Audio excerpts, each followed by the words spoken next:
yeah. Are we live? Hold up. Wait a second. Are we live right now? Okay, it's Saturday already. The end of the week. We've made it through the week, ladies and gentlemen, and we got a lot to talk about today.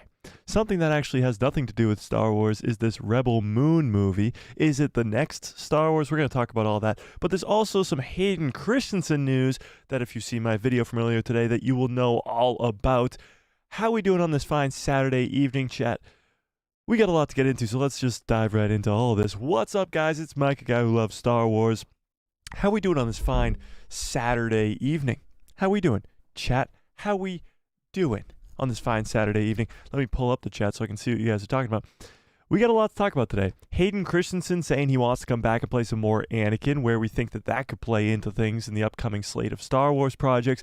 Luke Skywalker, in a recent Star Wars comic, might have went into the world between worlds and had a conversation, or at least interacted with Darth Vader / Anakin Skywalker, and that might have actually happened 7 years ago in another Vader comic as well. There's a lot going on with that too. But Rebel Moon comes out in just about a week, I believe. And the critic reviews are in, and we got a lot to talk about when it comes to this movie. Whether or not it's the next Star Wars, as they've been trying to amp it up to be. Rebel Moon. Tell me in the chat right now, at least give me a 1 into the chat right now, if you know what Rebel Moon even is. If you're excited for Rebel Moon, or if you are looking forward to watching Rebel Moon. Give me a 1 into the chat if you at least know what it is. I'll break it down. I'll tell you what it's all about. We got some 1s, we got some no's. Alright, so Rebel Moon. Just a little TLDR situation here. Rebel Moon is created by Zack Snyder. So Zack Snyder is the guy who he's probably most known for trying to start the old DC cinematic universe. So he did Man of Steel, he did Batman vs. Superman, and he was supposed to do the Justice League movie, which he had to step down from because all these other issues. He's the guy who did the original, or at least original DCEU with Man of Steel, Batman vs. Superman, and he originally was supposed to make the Justice League movie. He had to step away because of issues with his daughter, and then, of course, we got the Snyder Cut years later, which is, I think, a lot better than the original Justice League movie. So Snyder got his big name in Hollywood because of those movies, because of the Superman movie and his work with the DCEU. Around that time of Man of Steel, I think 2012, 2013, right around the time of when Disney had just bought in Star Wars from George Lucas, he came to Disney with a pitch for an idea for a new Star Wars project. He wanted nothing to do with legacy characters. There would be no Luke Skywalker in it. There'd be no Anakin. There'd be no Obi-Wan. There'd be nobody. All brand new cast of characters. And it would be this whole new story in Star Wars. Disney at the time didn't want anything to do with that. They were really working on their sequel trilogy because they wanted to make a lot of money, and they didn't think that going away from the legacy characters right away would be a good way to make money. So they said no to Zack, and Zack said, okay, fine, I'll just work on my DCU until that dies off as well. The DC dies off for Zack, and he goes to Netflix with the same idea that he pitched to Disney, to Lucasfilm, for Star Wars. He's altered it a little bit. It's more of his own universe now. Instead of a Star Wars movie, it's its own IP, and that becomes Rebel Moon. Now, Rebel Moon is being released next week, just in a few days here. So the critics have now seen the movie, and not the greatest reception from the critics. We'll just put it that way. We'll read some of these critiques and what's going on. If you guys want to watch the trailer, we can definitely watch the trailer, but this movie does look very, very good, in my opinion.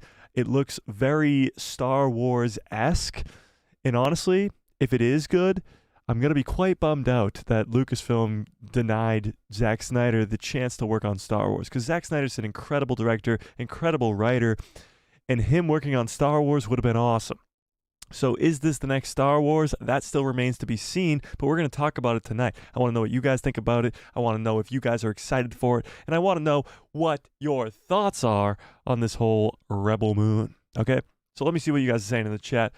Brandon Altman was first in today. Brandon says, I haven't seen the movie, but I'm hearing pretty bad reviews on Rebel Moon, sadly.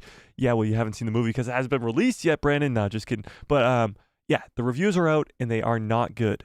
However, we're going to read them anyway and make up our own minds about this. Salty Texas Ranger says, judging by the critic score on Rotten Tomatoes, I would say it rivals The Rise of Skywalker. Maybe. Yes, it is quite a bad Rotten Tomatoes score. We'll put it that way. Jay says, Mike, how's your day today? I haven't heard about this Rebel Moon thing yet. All right, well, I just broke it down a little bit, but we'll break it down even more. We'll watch the trailer. Give me a 1 in the chat if you want to watch this trailer. We'll watch it. My day is going good, Jay. My day is going good. We released a video earlier today. If you guys have watched that video, if you haven't watched that video, go watch it immediately and leave a comment and a like, of course, and all that stuff about Hayden Christensen and his return to Star Wars. We're going to talk about it again today on the streams too. But I'm doing good. How are you? Tony says, are we ready yet? Yes, we are. I may not be able to attend the entire show tonight, but I will view as much as possible. Nice. Ian, I really appreciate that. How are you doing? Anthony says, Mike, my, there certainly seems to be a discrepancy between critics and general audience when it comes to Rebel Moon. Just finished the High Republic novel and now enjoying High Republic The Blade 1. Oh, which High Republic novel did you finish? Salty says, kind of looks like someone ripped off of John Carter and Star Wars when they wrote the screenplay. So this is, I'll explain it to you when we watch the trailer. It's not a ripoff, but it's like a play on certain things, like Star Wars is. John Groom says, the Wonder Woman scene in London is the Snyder cut. In the Snyder cut was awesome. Oh yeah, it's like an opening scene for Wonder Woman, isn't it? Yeah, it is. Yeah, it is. Salty Texas Ranger, did you like your t-shirt? What t-shirt is that? Yeah, Salty, you won. You didn't hit me up. You didn't watch the stream. Hit me up on DMs on almost anything, and we'll get that shirt right out to you. I tried to find you. I don't think you're in the Discord, and I could not. I mean, I searched Salty Texas Ranger and didn't really come up. Hit me up on the Discord, on whatever. Instagram, Twitter. We got another prize going out tonight, and that's going to be a cool one as well. Zack Snyder is doing Obi-Wan Season 2. Yeah, no, he's not. Anthony says, Rebel Moon is playing in my city/town, so if possible, I will try to catch it. I have to see Godzilla -1 first, though. Yeah, Godzilla -1 is kind of doing something crazy. It was originally created to just be released in Japan, I believe, or at least just in Asia. I'm not too sure. But it was so big over there that it became big enough to be released over here, and it's just blowing up. Like, it has such a small budget for a Godzilla movie. Like, we're making She-Hulk now with hundreds of millions of dollars into the show, and this Godzilla movie did it on quite the small budget. Don't worry about it, Salty. Hit me up. Tony says, I like Blue Eye Samurai. Yeah, me too. And that's why I think this movie could be pretty damn good. Yeah.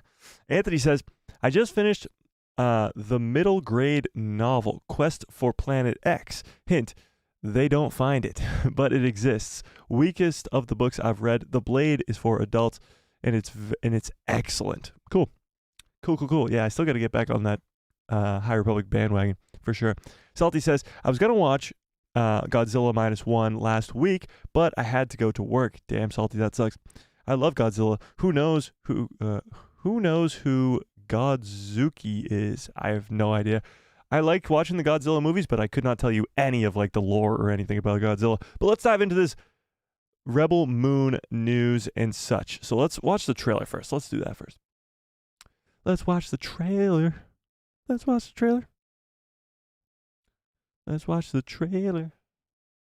Rebel Moon trailer. All right, so this one was from 1 month ago, 12 months ago. And then there's my live stream. Let's watch the 1 month ago one. This has 14 million views. Hopefully Netflix, you don't copyright us on this. Maybe we'll have to just pause it here and there. All right, let's pull this up. Boom. Okay, let's watch this. By the way, it's called Rebel Moon Part 1. A Child of Fire is what it's called. Oh, that's very quiet. Hang on. Start it over. Empire of this world. It's a very similar world to Star Wars and A New Hope, where there's a galactic empire ruling over the galaxy, and then there's just this moon that has rebels on tell. Already a lot more violent than Star Wars, and I think that's probably why Lucasfilm turned this down in the first place. Zack has a way of being very violent in his films, so I could see where Lucasfilm was turned off by this. Less lightsabers and blasters and more badass kind of killing people. A new Star Wars movie without it looking exactly like Star Wars, and they're doing a very good job about it. Actually, this frame that we just paused at here is the lightsabers of this world. This lady, she's from a specific planet where they literally chop off their hands and replace them with these blades, and they're like these lava blades, almost lightsabers pretty much, but this is his version of the lightsaber. But it is very interesting how you can take something like Star Wars, change the ships a little, change the planets a little, change names a little, and still convey Star Wars. It's hard to get away from Star Wars. Star Wars is such a iconic thing that you're always going to compare movies like this to Star Wars. I have found her. The most wanted fugitive. And you can tell by the looks of this guy. The most wanted. They're definitely going for a World War II-esque look for these bad guys. They clearly are to tell you that they're the bad guys. Very similar to the way that George Lucas has explained why he made the Empire look how they do. That's kind of the last one that told us. Yeah, no, wait. No, it doesn't. Okay, so I believe it's a two-part movie type thing. It's a two-part thing. Instead of the trilogy like Star Wars has, it's two parts. And the first part is The Child of Fire, and that comes out on the 22nd, so in 6 days. And part 2 comes out in April, only four-ish months later. That's kind of crazy. You'd think they put at least a year in between the movies, especially if you want to build up hype and you're trying to build this massive, expansive universe, because that's what Zack Snyder's trying to do. There's supposed to be video games about this world and animated shows about this world. They're supposed to really dive into this new world that they're creating. He wants to make the next Star Wars over at Netflix, and honestly, he kind of seems to be on the right path. From the looks of it, it looks very cool. It's very action-packed. It doesn't tell you much of the story going on in that trailer, but from what we get, the gist of it is let me pull up the trailer again, and we'll kind of, I'll explain as we go here. So this girl, she is kind of the chosen one. She's the Anakin Skywalker of this world, where her dad found her, a lot like Superman. Her dad found her, and now she works on a farm, just like Superman, kind of. And she's the chosen one. The Empire shows up because they're looking for her. I don't know if they're called the Empire in this. I'm not too sure, actually. But they find her on this planet. They're looking for her. And then she kills all of them, and that's pretty bad because now the Empire knows where she is. So she goes off to recruit a bunch of warriors to help protect the planet. So this is her killing all of them. She's going to ask him for help. She's going to ask him for help and him for help. And the lady with the lightsabers that we saw, this robot too, the guy on, we saw that guy already. This robot too. Where's the lady with the blades? But yeah, she's going to ask a lot of people for help. So it's supposed to be like, kind of like Seventh Samurai, where it's a village and they're being attacked by the evil people and they have to go get the best warriors to fight back. And that's kind of what this movie's going to be about. But it's, again, a two-parter where there's 5 months in between. So expect a giant cliffhanger at the end. But let's dive into these. Well, first of all, what do you guys think from just based off of that trailer? Based off that trailer, would you watch this movie if you haven't seen that trailer, or even if you have seen that trailer? What do we think? Did that get you excited to watch it? Did that get you excited to watch it? Salty Texas Ranger says, is Rebel Moon on Netflix already? No. So it comes out in 6 days on the 22nd. That's what, Friday? Yeah, next Friday it comes out on the 22nd. And it comes out, I believe, at like 6 p.m. or 7 p.m. or something. I'm not too sure. But it has a release date. A release time.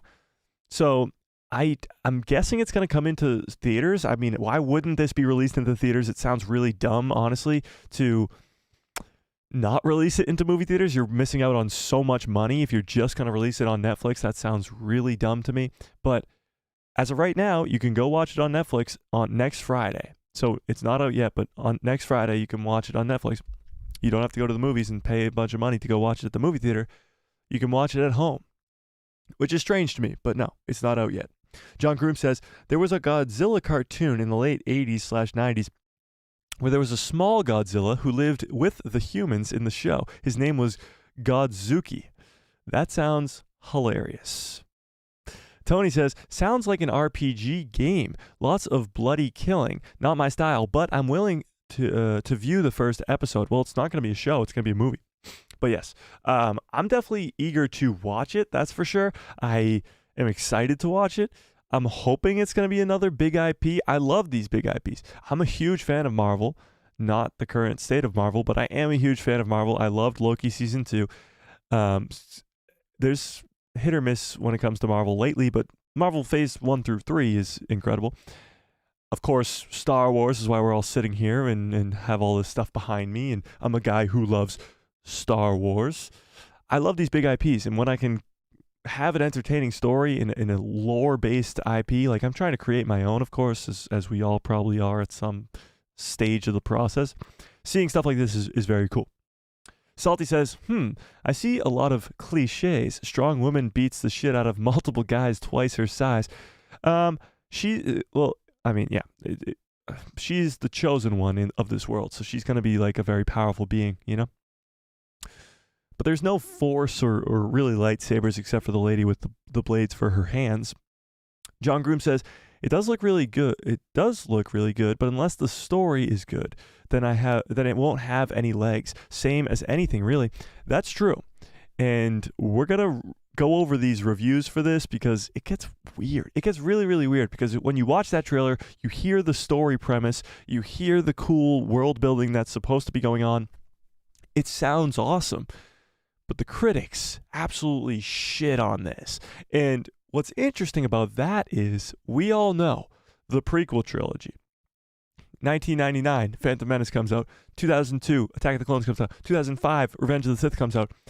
All 3 movies, the prequels, absolutely shit on by the critics. They hated them. They didn't think they were good at all. They weren't the original trilogy, so they didn't like them much.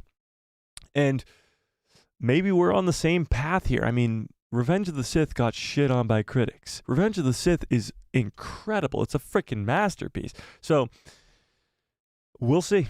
I guess we'll have to wait the 6 days to go watch for ourselves, but we're definitely going to read these reviews because they're wild. They're wild.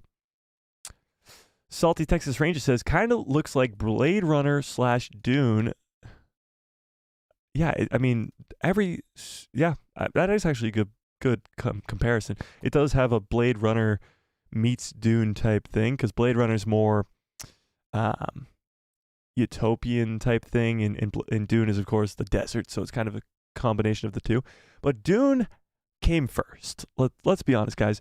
You got Star Wars, you got this, you got all these other like Warhammer 40K with all these emperors or the Empire versus the Rebellion.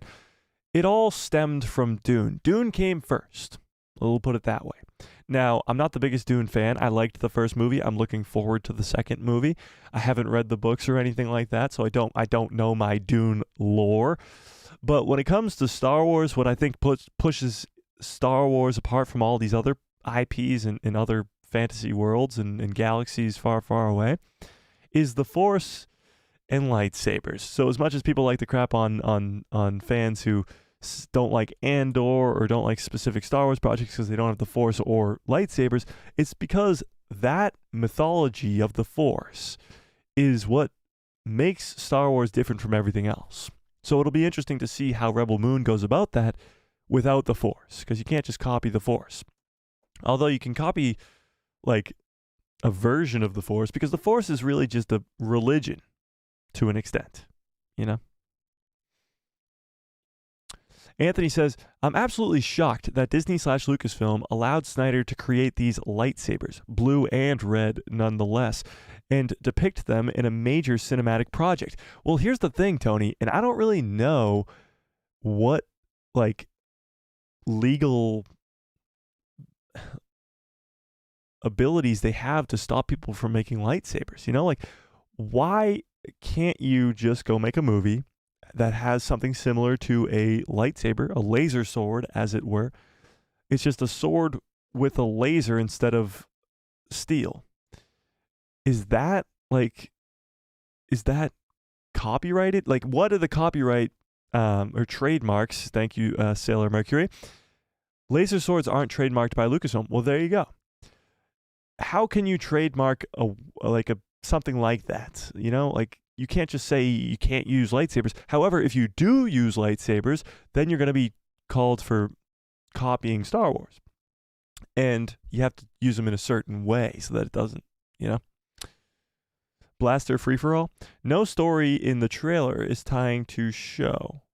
But, wait, no story in the trailer is tying to the show. It's all guns and blasting in the trailer. Well, they try to tell a little bit of story, like it's a farm world and the Empire comes in and then she has to go find help to save her world.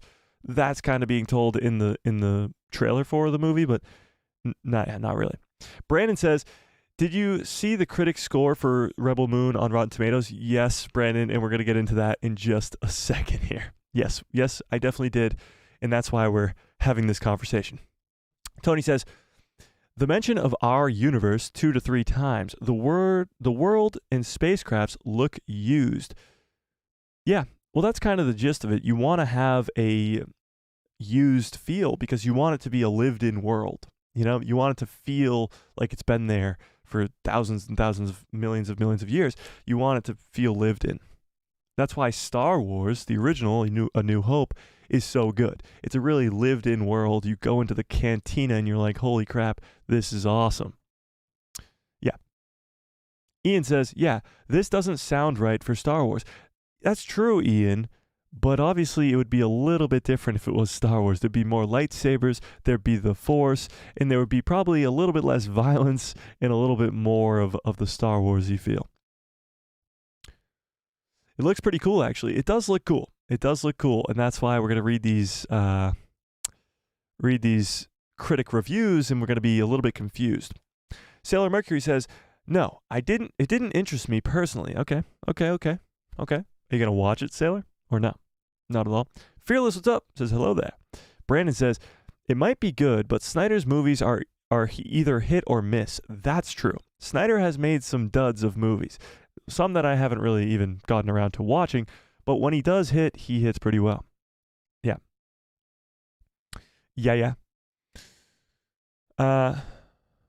Ian says, it's not doing it for me either. Interesting. We got a few people in the chat who just aren't interested at all. I don't blame you, but it's interesting. Tony says, Snyder is trying to capture disappointed Star Wars fans and give them a new universe to keep them involved with. Well, he's not really on the wrong path. With the way that the Star Wars fandom is now completely divided, I mean, let's be honest, guys, it's completely divided. We have a bunch of us very positive people in the chat right now, and around this community especially, it's more of a positive atmosphere. But when you look around the Star Wars fandom on Twitter, on Instagram, on YouTube, it's very, very negative and very split, to say the least. So maybe he is trying to do that. I mean, Marvel's the same way. Marvel's in shambles right now. Over the last couple of years, they're not making the greatest content that they should be. And maybe he's just trying to do that. Find all these fans that are angry at one IP or the other and say, here's a new IP to look for. You know? It's not a bad idea. Anthony says, if and when I watch this, I will find it completely impossible to watch without thinking of what it could have been as a Star Wars movie. Rebel Moon is in theaters right now? Wait, what? Really? Hang on. Rebel Moon tickets. Rebel Moon. Wait, are we? How the hell did this work? Hang on. Rebel Moon. Hang on. What's going on here? Rebel Moon release date. Wait, it released yesterday? Oh, I getcha. Rebel Moon has a limited theatrical release in the United States on December 15th, so yesterday. Yesterday it was dropped into theaters, ahead of its streaming debut, which is December 22nd. Okay, so I understand now. So for the next week, you can go watch it in the movies if you're in the United States, I guess. It says just the United States. And then next week, you can watch it on Netflix. There you go. That makes more sense. I was like, why would they not release this into the movies? But again, only a 1 week release in the movies is strange to me as well. Maybe I'll go see it in the movies. Do I have any time this weekend? Interesting. All right, let's dive into these reviews then. Let's do it because this is weird. This is very strange, okay? We'll go to Rotten Tomatoes first. Rotten Tomatoes first. So we all know how we feel about Rotten Tomatoes around here. It's always kind of a split thing. Rotten Tomatoes, the critics, who do you believe? I'm not the biggest fan of Rotten Tomatoes. We'll put it there first. I'm just not the biggest fan of Rotten Tomatoes. The critics on there usually suck. When it came to the Ahsoka show, they sucked. When it comes to most things, they suck. But the audience score is usually what we look at more. The audience score usually tells a better story and paints a bigger picture. So we're going to read some of these reviews as we go along here, but this is where it currently sits on Rotten Tomatoes. 23% by the critics. However, again, the audience score is more telling, and that's at 72%. So it leaps and bounds higher. But the 23% is very interesting to me because, first of all, it started at 9%. 9%. It came out onto Rotten Tomatoes at 9%. It boosted all the way up to like 27, 26, around there, and it settled down to 23. So that's not good news for this movie, obviously. It is not critically acclaimed by any means of the words, but the audience seems to like it. Now, 72 is still low. It is still very low. However, it's a lot higher than that critic score. So we're going to read some of these critics and what they said and why they say that this movie is so bad. So first we got Brent Hankins, who says, can you guys see that? Should I zoom in a little bit?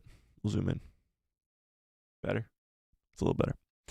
If you have to choose one film where the protagonists visit a cantina full of shady aliens and hire a scoundrel pilot to ferry them across the galaxy in a rickety smuggling vessel, Star Wars handles this material much better more than 45 years ago. Interesting. So again, I still have yet to watch this movie, so I can't really tell you what specifically happens, but what he's alluding to here is that there is a scene where this lady, our main character here, I don't even know her name, goes to a cantina full of shady aliens and hires a scoundrel pilot to ferry them across the galaxy.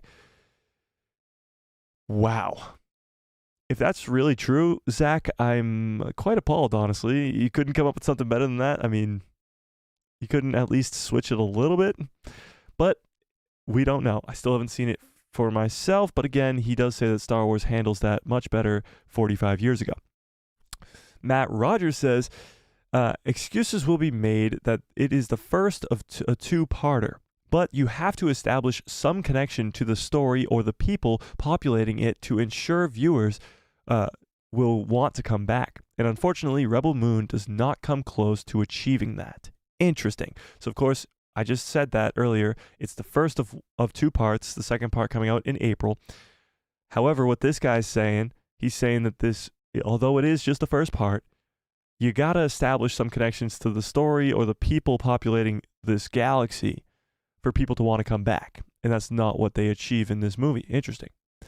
All right, let's go to a top critic right here from the Deadline Hollywood Daily. All right, another Zack Snyder movie. that deals with the same old issues.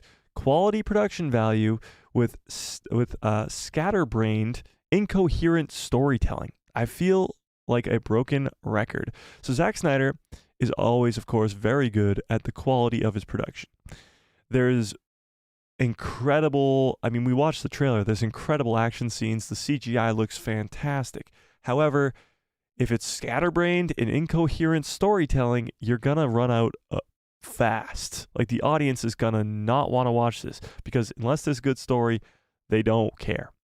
Look at Star Wars. The story of Star Wars is something that George Lucas really sort of, it was kind of hand in hand with the production. Of course, he was breaking all the rules when it came to creating a film, when it came to the first Star Wars and even the prequels as well. But with blue screen and green screen with the prequels, but even the cameras that they used, they literally built from scratch in the original trilogy and all these other things that they did that were different from the time.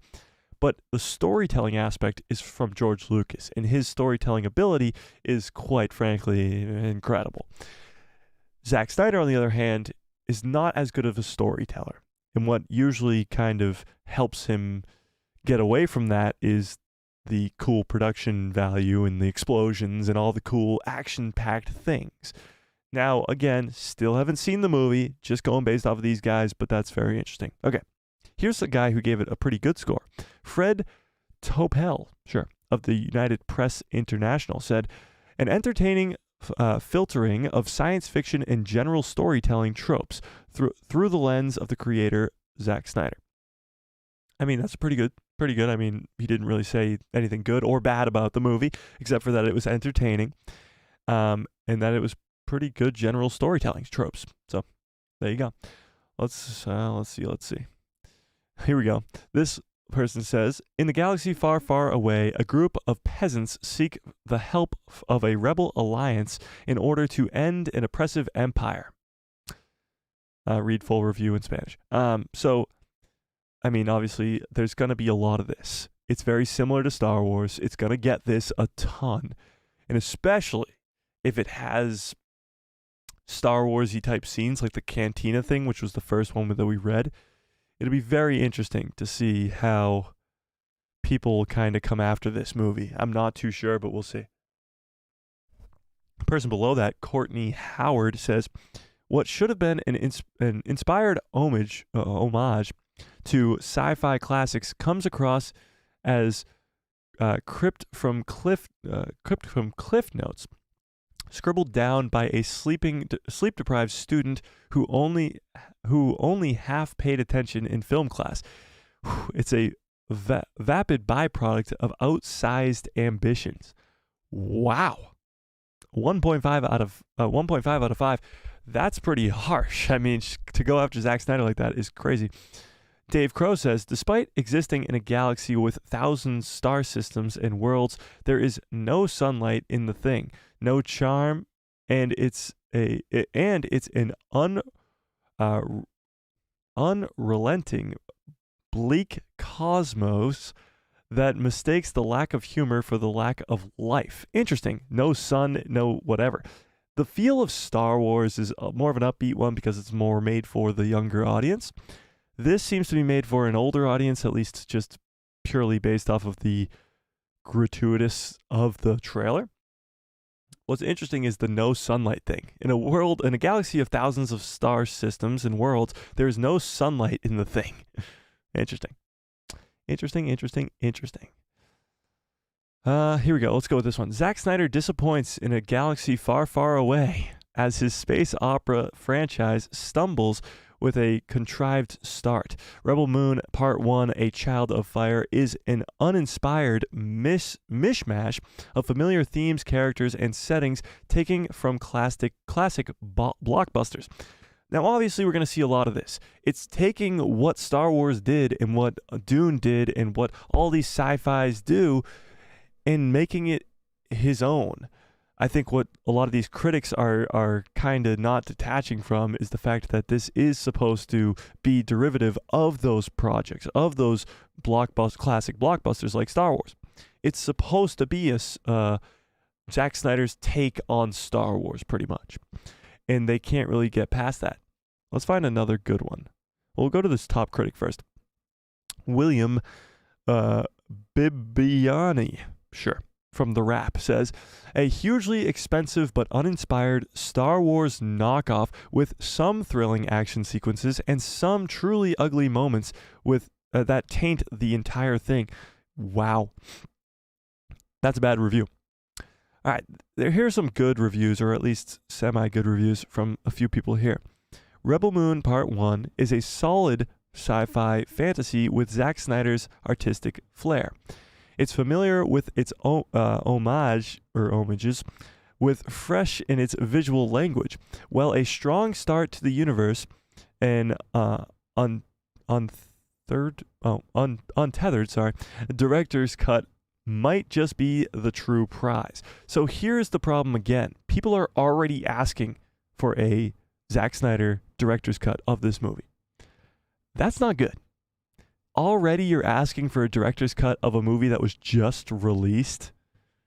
Why wouldn't, this is Zack Snyder's universe. Why wouldn't the movie that he releases be the director's cut? Why is this already being asked for? Because this is not the first time I've seen this, just today. People are already asking for a director's cut. And this guy even says that a director's cut might be the true prize when it comes to this movie. Why is the first movie itself not the director's cut? Zack didn't have Warner Brothers stepping in and stopping him from doing this. He didn't have to go do what he had to do for his daughter, like what happened with Justice League. That's not the case here. That is very problematic. Here we go. It was remarkable what a good job Snyder has done of making something fresh out of dated movie tropes. Here we go. How cleverly he pulls a new rabbit out of the same old hat, and he still managed to spring surprises that will knock viewers sideways. Here we go. This is the actual, I would say the actual first good review that we've seen for this movie. And it's a pretty damn good review. Let's see. What did he give it? He gave it 4 out of 5 stars. Okay? He gave it 4 out of 5 stars. So it says it's remarkable how Snyder made something very fresh out of all these dated movie tropes. So we've talked about in multiple critics from before how these movie tropes he's just copying from Star Wars, he's copying from other sci-fi.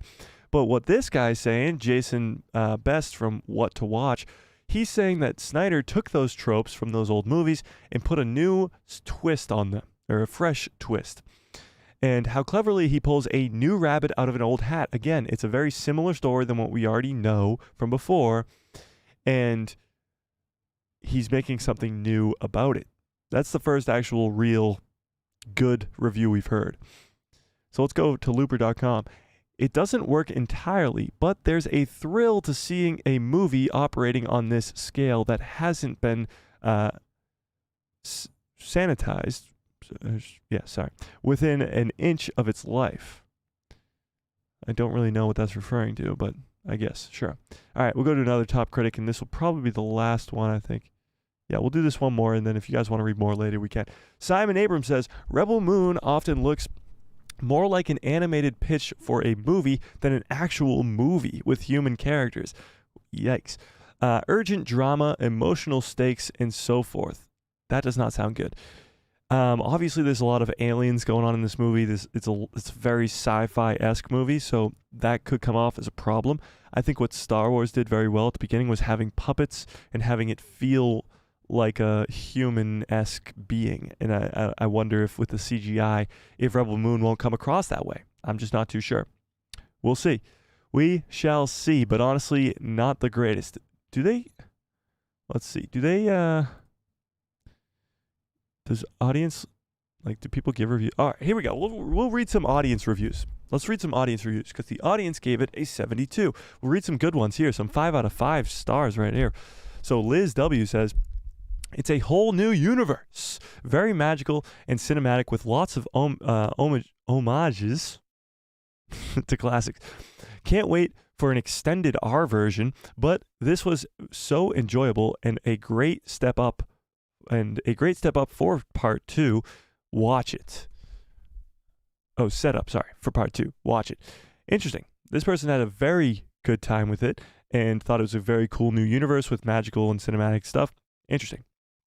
Another 5 out of 5. We'll go to the lesser ones, of course, but we'll start at the more positive ones. This movie is epic, big scale, bug character lore. Awesome world building and of the world VFX and cinematography. Can't wait for part 2. Interesting. A lot of people saying can't wait for part 2. I'm guessing it's going to leave on a cliffhanger. I'm sure. This person did go watch it on the big screen. 77 millimeters is like the IMAX screen. Watched this movie with my friend at 70 millimeter screen without any knowledge of what it was about, and this movie surprised me. The visuals and character lore score on all top notch. Sorry. It was really fast-paced, but I found out they will release longer R-rated versions soon. Definitely recommend this movie to everyone who wants to watch a big-scale space opera with mind-blowing visuals and new stories. I'm confused now. Can somebody help me out on this? Are they really releasing an R-rated version of this like very soon? Is the director's cut like something that's planned already? I did not know about that. That's kind of weird and kind of strange because this movie's I believe PG-13. It's PG-13. Let's double check. Rebel Moon. No, not Rotten Tomatoes. Rebel Moon.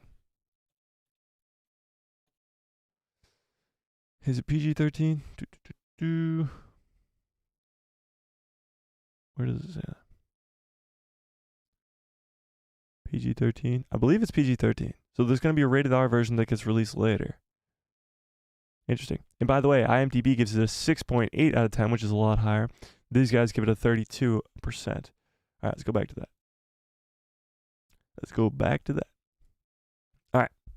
Here's a 1 review. Edward says, can I review this movie without seeing it? Of course. This is Rotten Tomatoes. Oh, this guy didn't even see it.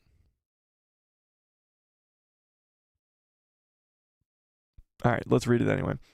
Can I review this movie without seeing it? Of course, this is Rotten Tomatoes. The movie is releasing next week, and people are posting their reviews. As John Campea said, this system is not working. This film has a 72 audience score, but as you can see, it means nothing. Okay, so Edward is like myself, because this was posted today, not in the know.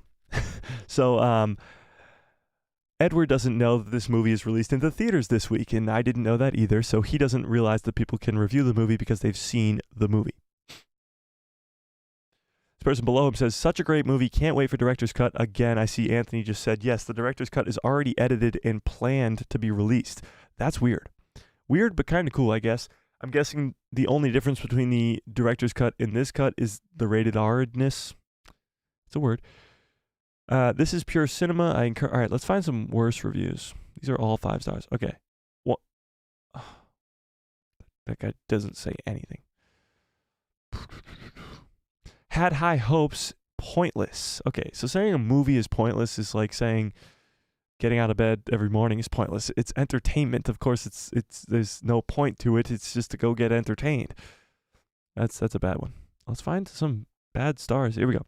Perhaps it was badly edited. I jumped around so much, and it jumped around so much, and I didn't care about the characters.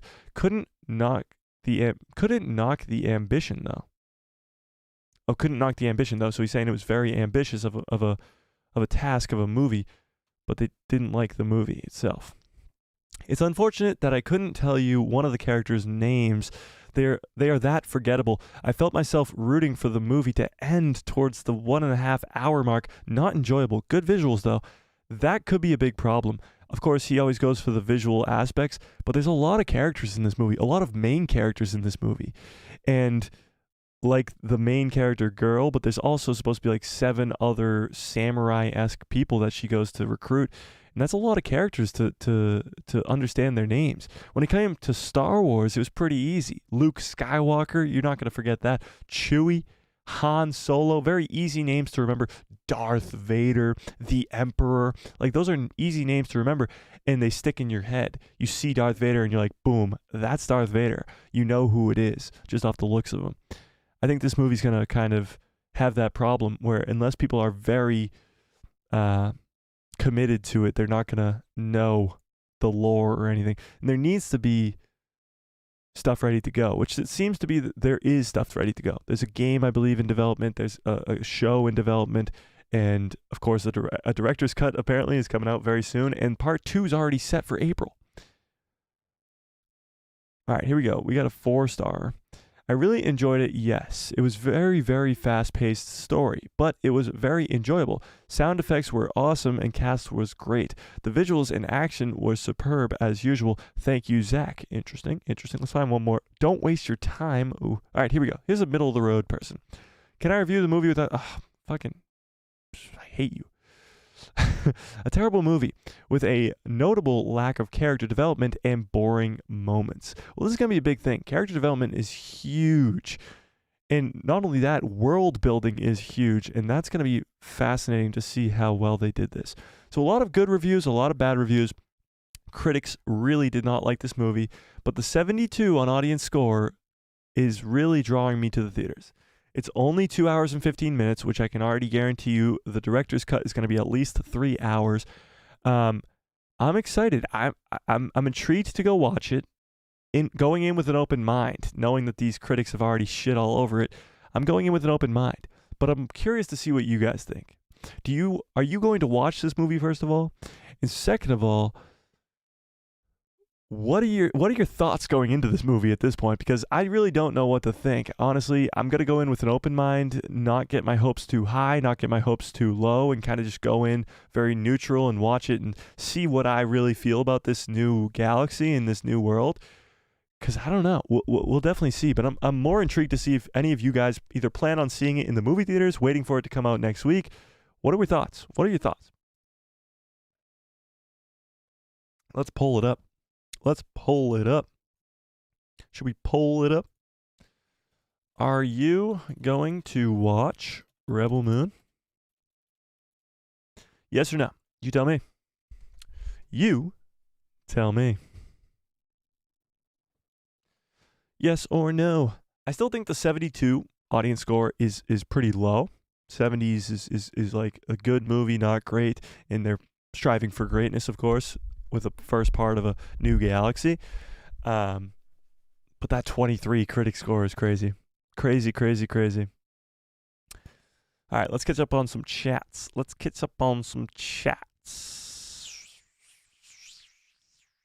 Where was I? Sailor Mercury says, laser swords aren't trademarked by Lucasfilm. There you go. Fearless says, what is Rebel Moon? I haven't heard of it before. Well, that chat was a while ago, so I'm hoping, Fearless, you have figured it out by now. Salty says, what movie company was it that turned down Rebel Moon? Was it Lucasfilm? Yes, Lucasfilm was. Zack Snyder came to Lucasfilm, presented them with this idea for the movie of Rebel Moon. Probably wasn't named Rebel Moon at the time, probably wasn't the same story that we're about to see, but it was the same pitch. And they said no. In 2013, Snyder brought a possible Star Wars trilogy to the brain trust of Kathleen Kennedy and Story Group. They had their own notion of what the Star Wars universe and trilogy, for the Star Wars universe and the sequel trilogy, and rejected Snyder's pitch. Yeah, pretty much. I thought it went something like that. Wouldn't it be hilarious if the viewer score went into the 90s and it became a sensation? A real FU to Kathleen Kennedy. Yeah, I mean, that's what I thought this movie was going to be, honestly. I thought it was going to be that big thing where it was going to be like, okay, screw Kathleen Kennedy and screw Star Wars. I'm going to go watch this movie instead, but that's not seemingly the case. It's interesting. One of the main reasons for disagreement about his films is his desire to alter canon and shift timeline concepts. They didn't want that since they were reconstructing Star Wars. Yeah, I'm not saying that Lucasfilm was wrong to say no to Zack Snyder. I'm just more saying the sequel trilogy that they came up with right after he pitched this idea did not go the way that they thought, and they probably should have asked Zack to come back and do whatever he wanted, kind of. You know? Like, Zack with Star Wars would be a whole nother thing.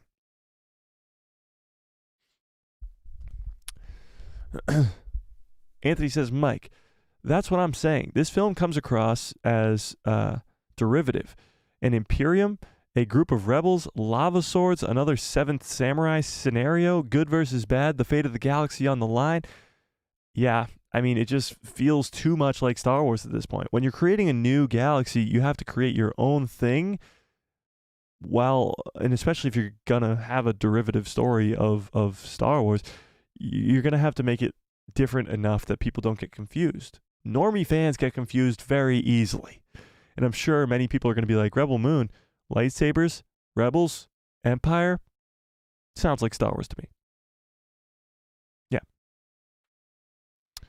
John Groom says, truly ugly moments could be translated in real world as truly awesome. That's true too. Yeah. That is true. That is true. Yes, the director's cut is already edited and planned. That's cool. That is cool, I guess. A rated R version where you can either watch the PG-13 version or the rated R version. That is smart, but honestly, if you're going to make a mainstream IP, you're going to want to stay away from rated R. Just saying. You know? I believe the director's cut will be exclusive to Netflix. Makes no sense to me. Wouldn't Snyder want a theatrical version to be the one in the cinema? Netflix executives, perhaps. Yeah, I'm sure Netflix didn't want the rated R version to be the mass-produced one. I'm sure they wanted the majority of fans to watch the more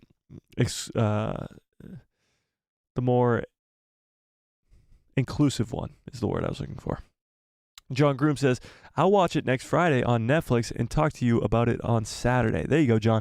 Yeah, I'm definitely going to watch it this week at some point. Hopefully I get to go to the theaters. I love going to see movies in the theaters. I think movies deserve to be watched in the theaters, and it's way better to watch movies that way than I honestly think than any other way. So that would be cool. Yeah. All right.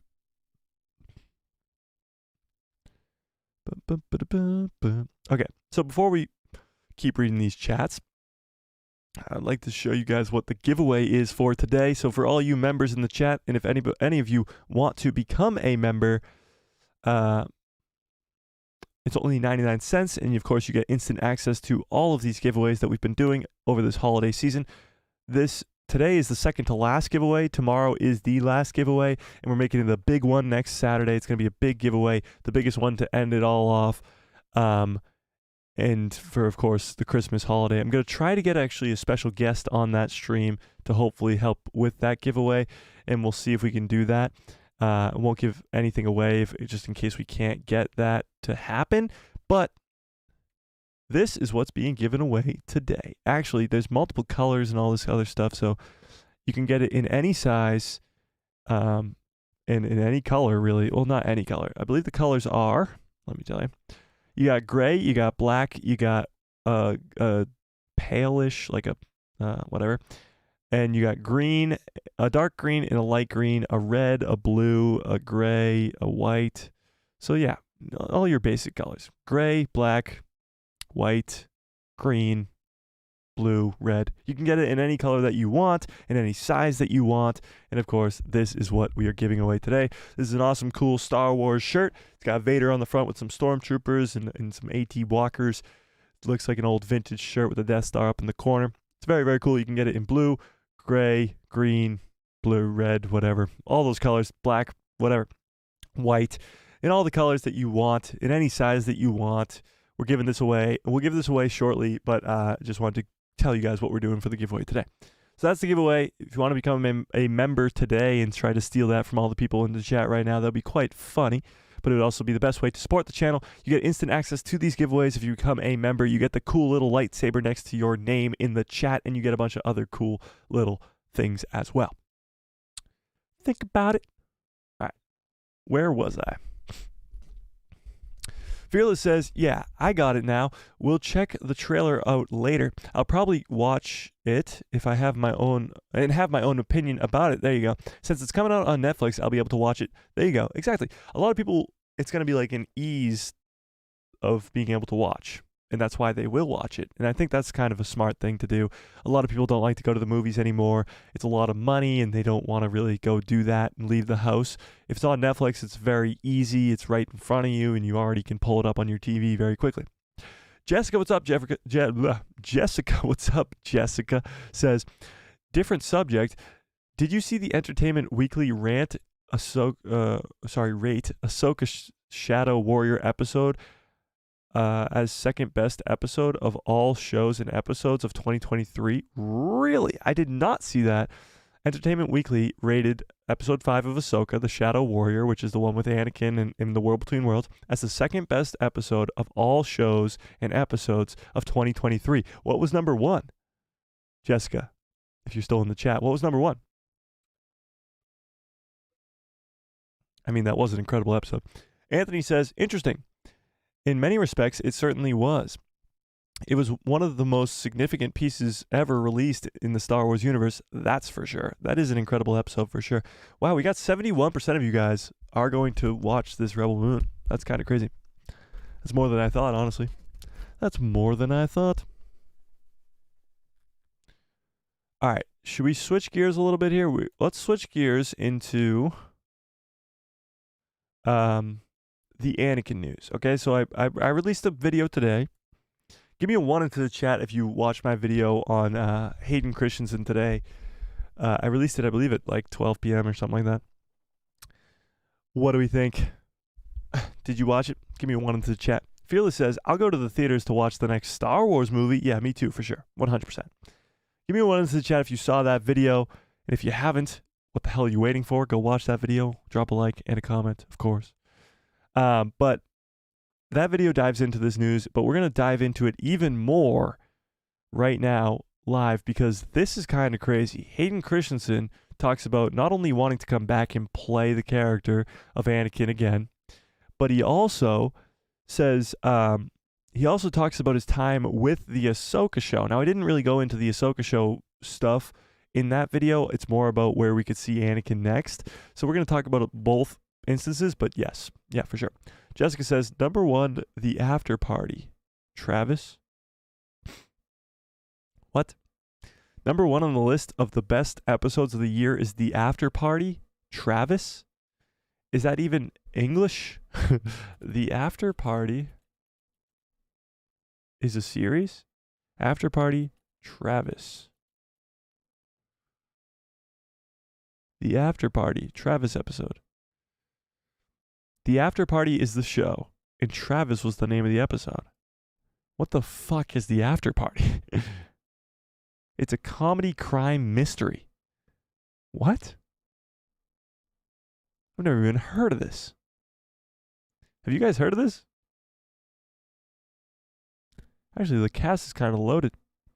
John Cho's in it. Ken Jeong's in it. What the fuck? What's going on here? What is this? I don't even know what this is, and it has the best episode of television in all of 2023. Do you guys know what this show is? The After Party? Never heard of it either? Yeah, what the hell? I don't know what that is. Interesting. Interesting. All right, let's dive into this Anakin news. Fuck that. I don't know. I don't even know what that is. I think Ahsoka was the best episode of the year then. Just because I don't even know what that is. Okay, so this is coming from Star Wars Newsnet. Star Wars Newsnet. Much better. Okay, Ahsoka. Hayden Christensen playing Clone Wars era Anakin in the Meaning Behind the World Between Worlds scene, also working with Ariana Greenblatt and more. So all of this is coming from an interview with Dagobah Dispatch, Entertainment Weekly's Star Wars-themed podcast. So Dagobah Dispatch is just a podcast that Entertainment Weekly, which is news media now. It was once a magazine. I don't even know if they still make magazines, but it is a news media site, and they have a podcast that's Star Wars-themed called Dagobah Dispatch. Now, let's be honest, guys. I don't even know if I consider this, what we're doing here, a podcast, but this is a lot better than a Dagobah Dispatch, okay? And why can't we get Hayden Christensen on this show? That's what I want to know. Okay. So, the the publication sat down with Hayden Christensen to discuss the actor's return in Ahsoka. Some of the topics included what it was to be an older, wiser version of the character, creating the relationship between Anakin and Ahsoka, and getting to swing a lightsaber around again. A fascinating part of the discussion centered around Anakin's appearance in The World Between Worlds. Dagobah Dispatch asked about his interpretation of the Anakin shown in Part 5, where he teaches Ahsoka a lesson through various flashbacks. His response highlights how the Anakin shown in the series is a combination of all the characters' experiences, and how it was a version of the character that he always wanted to portray. So it's Anakin, of course, after he dies. It's Anakin in The World Between Worlds, but it's a combination of all of the characters' past. The light side, the dark side, all of it. And now a lot of fans like to call him the father now, but that remains to be seen. But this is Hayden Christensen's take on what the hell went down in The World Between Worlds in Episode 5 of the Ahsoka show. I was getting to play a version of the character that I hadn't done before. And when we meet Anakin in The World Between Worlds, it's sort of getting to play the totality of Anakin and Darth Vader. So that also leads me to believe that he was told to play it as like the father in the Mortis arc. Because Dave Filoni, of course, who created that Mortis arc in the Clone Wars, knows all about the father and knows how Anakin was supposed to take his place. It's an understanding of everything that he's been through. And then when we go back to the Clone Wars flashbacks, and that was just awesome. Yeah, you can say that again, Hayden. It was. That was a version of the character that I was aware of when we were doing the prequels. When we get to do Episode 3, George Lucas spoke a lot about what happened between Episode 2 and Episode 3, and of course, that was what Dave Filoni spent a lot of time exploring in the animated world. So that's very interesting, actually. So, of course, the Clone Wars came out after the prequels were done. So the Clone Wars animated show, like Anakin or Hayden didn't know what was going on in between those two, but George Lucas on the set was telling him the story of what went down in the Clone Wars. So I'm sure he was writing the animated show at the time and telling Hayden what his ideas were for what went down with the characters of Obi-Wan, Anakin, Padme, and all of them in between Episode 2 and Episode 3, because the Clone Wars is a long war that ends with Order 66. There's a whole entire war that starts in Episode 2, Attack of the Clones, and ends in Revenge of the Sith, Episode 3, but there's a whole war in between, and 7 seasons of the Clone Wars didn't exist at the time. So, but I never really got to play that. I remember when George was describing Anakin during the Clone Wars as being a great hero and a great leader. I thought, wow, that's really cool. I wish we could see a little bit of that. And we do see a little bit of that. At the beginning of Episode 3, you get a taste of it, but then very quickly he becomes consumed by all the inner conflict again. So, of course, we get 7 seasons of great, heroic, great leader Anakin Skywalker, and we don't really get much of that in the prequel trilogy itself. And then when I went and was prepared for Obi-Wan Kenobi, I went and I watched the Clone Wars, and I got to see that version of Anakin. I was very taken with it and thought, man, that would be really exciting to get to do that in live action. Yeah, it would. And so when Dave told me that they were going to get to do that, it was a real gift, and I felt like I was very privileged to get to do it. We were all very privileged to get to watch that, but seeing Anakin, Clone Wars Anakin, in live action has been a dream of almost all Star Wars fans who enjoyed the Clone Wars for the last 15 years, and getting that in live action, and actually hearing Hayden say that he wanted to do that in live action after watching the Clone Wars is very, very cool. Matt Lanter, who voices Anakin in the Clone Wars, did a fantastic job with the character, and we know for a fact that Hayden and Matt have met in the past, but Hayden probably hadn't watched all 7 seasons of the animated show, The Clone Wars. I'm sure he has a lot better things to do. as he's a pretty busy man. But as he said, with preparation for the Obi-Wan Kenobi show, he did watch all the Clone Wars all the way through and thought, wow, that would be really cool to bring into live action. And we got that in Ahsoka, which is absolutely insane. Absolutely insane. Next, Hayden discussed how he approached the relationship between Anakin and Ahsoka. His response expressed deep respect for the work that came before and for his co-stars. So again, Hayden, although he's played Anakin for decades, or at least he did play Anakin decades ago, he never played Anakin with a Padawan. He never played Anakin Skywalker knowing that he had Ahsoka Tano, because Ahsoka Tano is a character that's developed after the prequel trilogy was released. So to Hayden Christensen, all of this is brand new. So here's what he said. Establishing the dynamic between Anakin and Ahsoka, the stakes were high because there was a lot of people that were already invested in this relationship, and this was the first time that we were going to see them in live action. It's also the first time that he is really experiencing this relationship firsthand. I loved getting to do that. It's a side of Anakin that is just very compelling, very confident, and if he is a good teacher to Ahsoka, and I think he's a good teacher to Ahsoka, and you see that he really does care about her. So it was important for us to get that across too. But Rosario Dawson and I go back. We met each other when we were both teenagers. So there's a natural kind of rapport there that was very cool to get to do with her. So yeah, we've known this for a while. They've known each other since they were teenagers. They were at some award shows together when they were very, very young. This was around the time of, even before the prequel trilogy, but around the time of the prequel trilogy. So they've known each other for quite a while now. So it's like they've been close friends for a long time, just like Anakin and Ahsoka have been, which was cool. And then with Ariana Greenblatt, so she's the girl who played young Ahsoka in the Clone Wars flashbacks. Then with Ariana Greenblatt too, when we were doing the stuff with young Ahsoka, she was phenomenal. They couldn't have cast a better role, or cast the role better, I should say. So it was all set up for us to win. That was such a great feeling, and I just love how Dave conceived it and guided us through it. In the end result, I was very happy with it. I really loved how it came out, and so did we.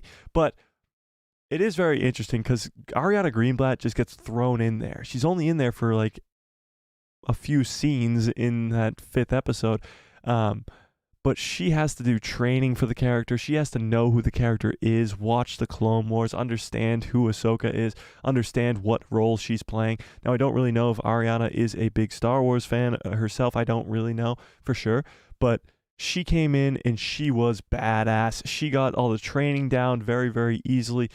She put in the time, she put in the work, and she gave an incredible performance as young Ahsoka.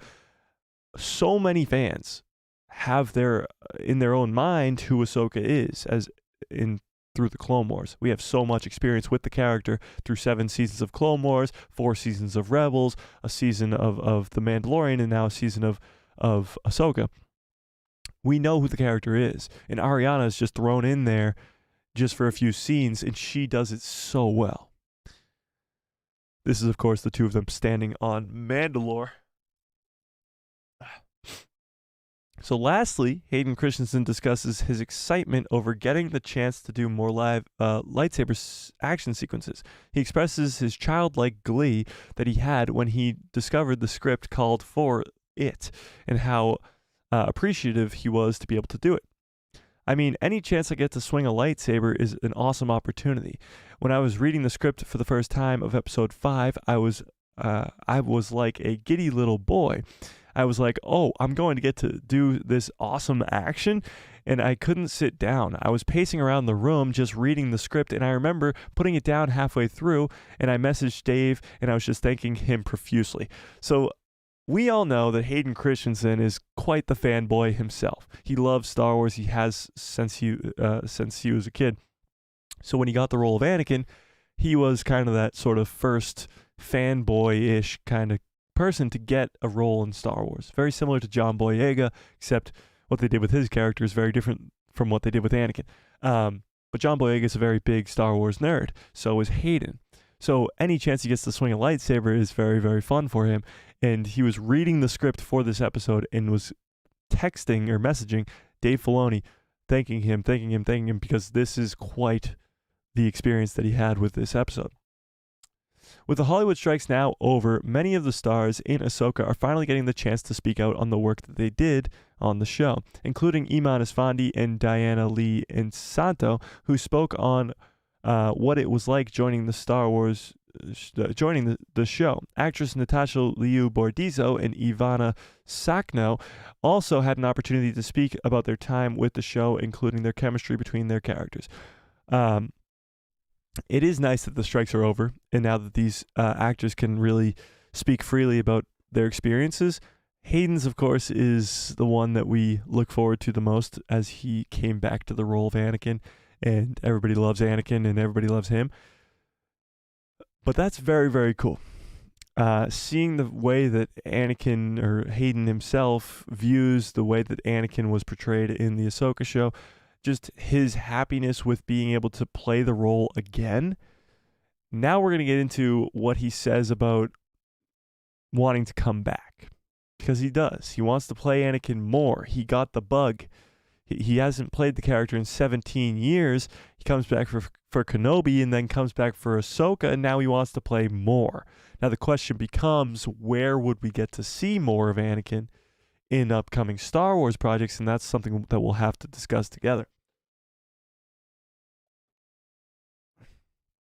All right, so this is coming from Screen Rant. This is our next article. I'll be there with a big smile on my face. Hayden Christensen confirms he is eager to return to Star Wars. So, after a long hiatus, let's zoom in a little bit here. That's too much, okay. After a long hiatus from Star Wars, Hayden Christensen has made a powerful return to the franchise. And he might not be finished if he has anything to say about it. After the conclusion of the Star Wars prequel trilogy, Christensen hung up his Jedi robes seemingly for good. Anakin's fall to the dark side, coupled with a harsh criticism received by the prequel trilogy, seemed to mean the end for Christensen, until recent projects from Disney Plus brought him back in the Obi-Wan Kenobi show and Ahsoka. So, of course, after all the hate that he received from the critics for the prequel trilogy, and just the fact that his character didn't have much story left to tell, with, of course, the original trilogy already existing, Hayden Christensen probably thought he would never play the role again, until 17 years later when he gets the call for Obi-Wan. And then when he's on the set of Obi-Wan, Dave Filoni comes to him and says, look, we got another plan for you here on Ahsoka. So this is coming from the same podcast, but it's a different quote. In an appearance on the podcast The Dagobah Dispatch, Christensen opens up about his return and how he reappeared in Star Wars compared to his original role in the prequel trilogy. He talks about being thrilled to receive the call from Dave Filoni about appearing in Ahsoka and getting to expand on Anakin's character. When asked about the chances of his return in future projects, Christensen had this to say. So this is where things get interesting. I would love to do more. I would love to get to continue with Star Wars. We'll see. I don't know what the future holds. If such an opportunity presents itself, I will be there with a big smile on my face. If it doesn't, I feel really grateful for getting to come back and do the work that I did, both in Obi-Wan and Ahsoka. So he would love to come back and do more. So again, like I said in my video earlier today, Lucasfilm, if you're watching, and we know that you are, call the man. Call the man. He wants to do more. You know for a fact that you could make a Vader show that would make billions of dollars, or you could find any other place to throw him in there in Ahsoka Season 2 and Andor Season 2. Literally anywhere you can throw this man in. He is the chosen one. He is the main character of Star Wars. So any appearance of Anakin is not going to be fan service. It's going to be the right person to show up. Especially Vader in Andor Season 2. Or we've already seen him in Ahsoka Season 1, so seeing him in Ahsoka Season 2 would only make sense as well. But he wants to come back to do more. He loves getting to work with Star Wars, and he doesn't really know what the future holds yet. Again, actors always lie, so if he does have a role in Andor or Ahsoka Season 2, or he's talked about some other thing like that, we won't know until, of course, it's announced, but I don't know. We'll see. But he does say that if he doesn't get the call, he's very grateful for the chance to come back and get to play the roles that he did in Kenobi and Ahsoka. So, could Anakin Skywalker appear in Ahsoka Season 2, and will he return as Vader? Anakin's shocking return in Episode 4 of Ahsoka was more than a treat for fans of the character, creating many questions about the world between worlds and his role there balancing the Force. Anakin appears to Ahsoka as her old master, but also shows himself as a powerful Sith he could have been without Vader's bulky suit. As Vader, Anakin engages Ahsoka in a battle that ultimately leads to her to the peace that she needs in order to pursue her future. Anakin's ability to be a representative of both the light and the dark side of the Force allows him to make an impact that many other characters wouldn't be able to do, and the World Between Worlds gives him a unique chance to make appearances in the future. As Ahsoka's journey takes a dramatic turn at the end of her series, Vader's dark intensity through the flashbacks or other Force experiences might be the perfect teaching lessons she needs to learn. Though Vader has been redeemed and Anakin's physical body is no longer dead by the time, or is long dead by the time of Ahsoka takes place, there are endless possibilities for Hayden Christensen to make a return to Star Wars in some way. That's an understatement. So, let's talk about this.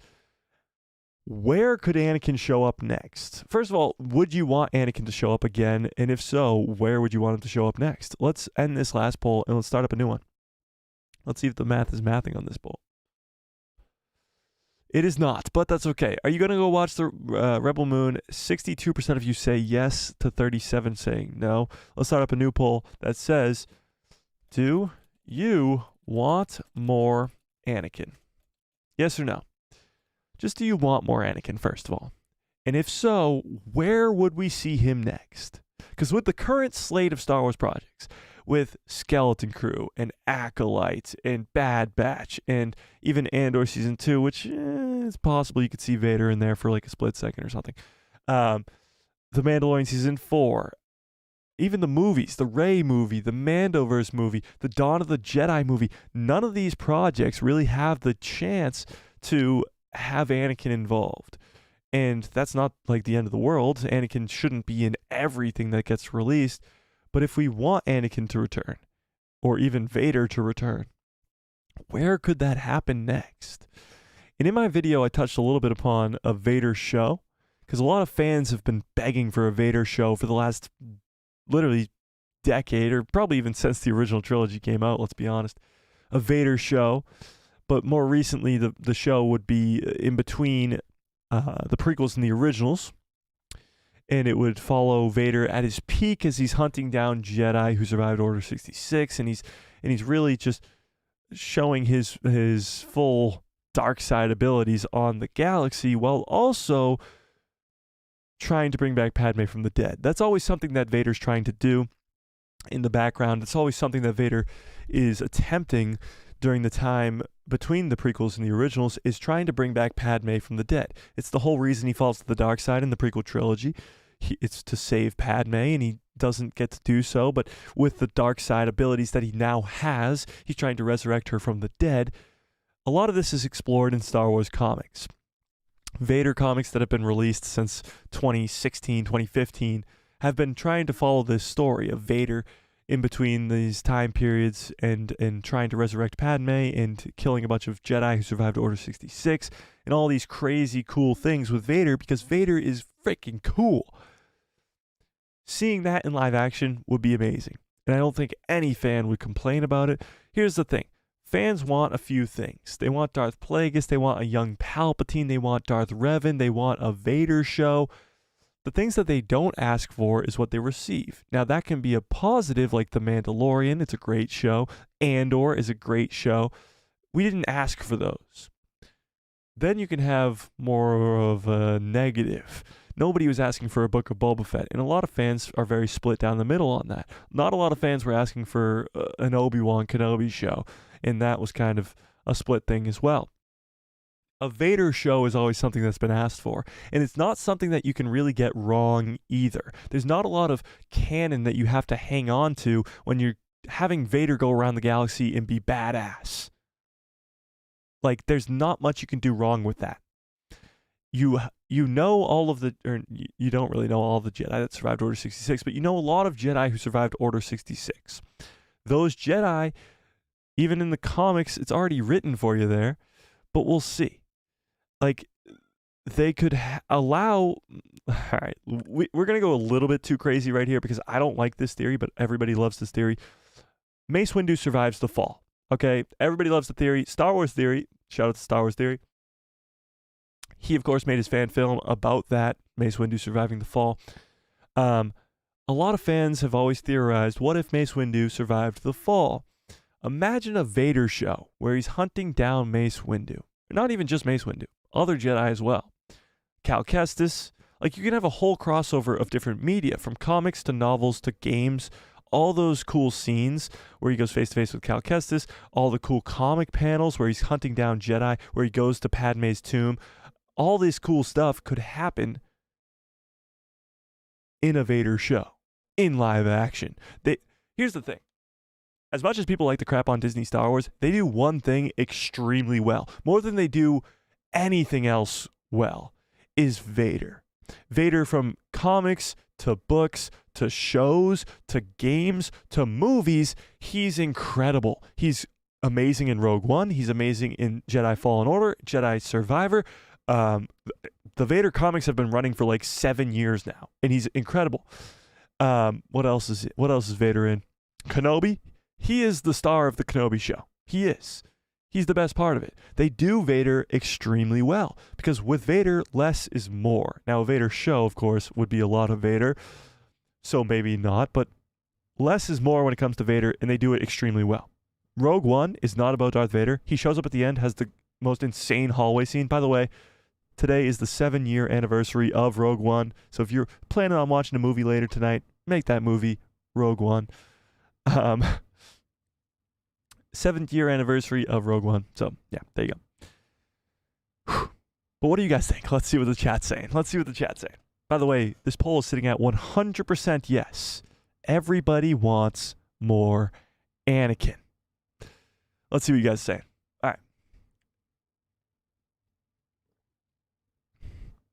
right. Okay. Let me scroll up a little bit. I missed some chats here. Where was I? John Groom says, you said the upcoming shows wouldn't have Anakin in it, but that depends on how he's portrayed. If Anakin is the new father, then he could literally be in any Star Wars show. That's true, but it would have to be a Force user that's able to kind of get into the world between worlds or something like that. Like, we don't really know, you know? Anthony says, as I said earlier today, the major battle of the Mandoverse movie will be Anakin versus Abeloth within the world between worlds. Yeah, Anthony, I did see your comment. I haven't been able to reply to comments yet, but yes, that would be absolutely insane. I seriously doubt that's what's going to happen in the Mandoverse movie. I think that would be a little bit too crazy for some normie fans, to say the least, but we'll see. Yeah. Jessica says, yes, get Hayden. Give him more. I agree. 100%. Anthony says, so many of us Star Wars fans were correct. Ahsoka truly did fall, and she was caught by Anakin and brought into the world between worlds. It is real. Jason hears the lightsabers training underwater. Yeah, I think it really happened. I think that's what happened. Anakin saves Ahsoka from dying, for sure. Fearless says, Anakin now finally accomplished what he wanted when he turned to the dark side. Save the ones he loves from dying. He saved Ahsoka from death. At least that's my opinion. Fearless, I completely agree with you. I made a full-on video about this a few weeks ago, maybe even over a month ago. I'm not too sure. But yes, I 100% agree. He has learned the power that he finally set out to accomplish, which is to save the ones that he loves from dying. 100%. Yeah. Now Anakin understands that his former master Obi-Wan Kenobi meant when he said, "I shall become more powerful than you can possibly imagine." He's a Mortis god now. That is true. That is what Obi-Wan says to Anakin, or to Vader, right before he dies. I shall become more powerful than you could possibly imagine. That's kind of crazy. That is actually really, really cool. Yeah. Because last time we see Obi-Wan at the end of the Obi-Wan Kenobi show, he sees Qui-Gon Jinn, and Qui-Gon begins his training to becoming a Force ghost. So at that moment, he doesn't know what becoming a Force ghost means and what the afterlife of a Jedi means. But when he does come into contact in A New Hope with Darth Vader, he knows that if he strikes him down, he will become a Force ghost, and he will become more powerful than he could possibly imagine. Hence why I believe the battle of the cosmic force will take place in the Mandoverse movie between Anakin as the new father and Abeloth, the bringer of chaos. It would be gold. It would be good, Anthony, but again, I think that's just way too out there for the casual audience. Now, I'm not saying that that's not a good thing, but when it comes to the Mandoverse movie, it's going to be a culmination of all the Mando characters, the Boba Fett characters, Ahsoka characters. I don't think there's really room for a Anakin versus Abeloth battle in there. And maybe, possibly, but I still think they're holding Abeloth off to be the villain of a post-sequel world. But that's just me. That's just me. I wasn't keen on the idea of Abeloth at first when everyone started talking about her. But now it really seems like they're going in that direction, and it would be sick if it played out that way. And I'd love to see that too. Yeah, Abeloth, I think, is the play. I just think she is going to be a villain further down the line.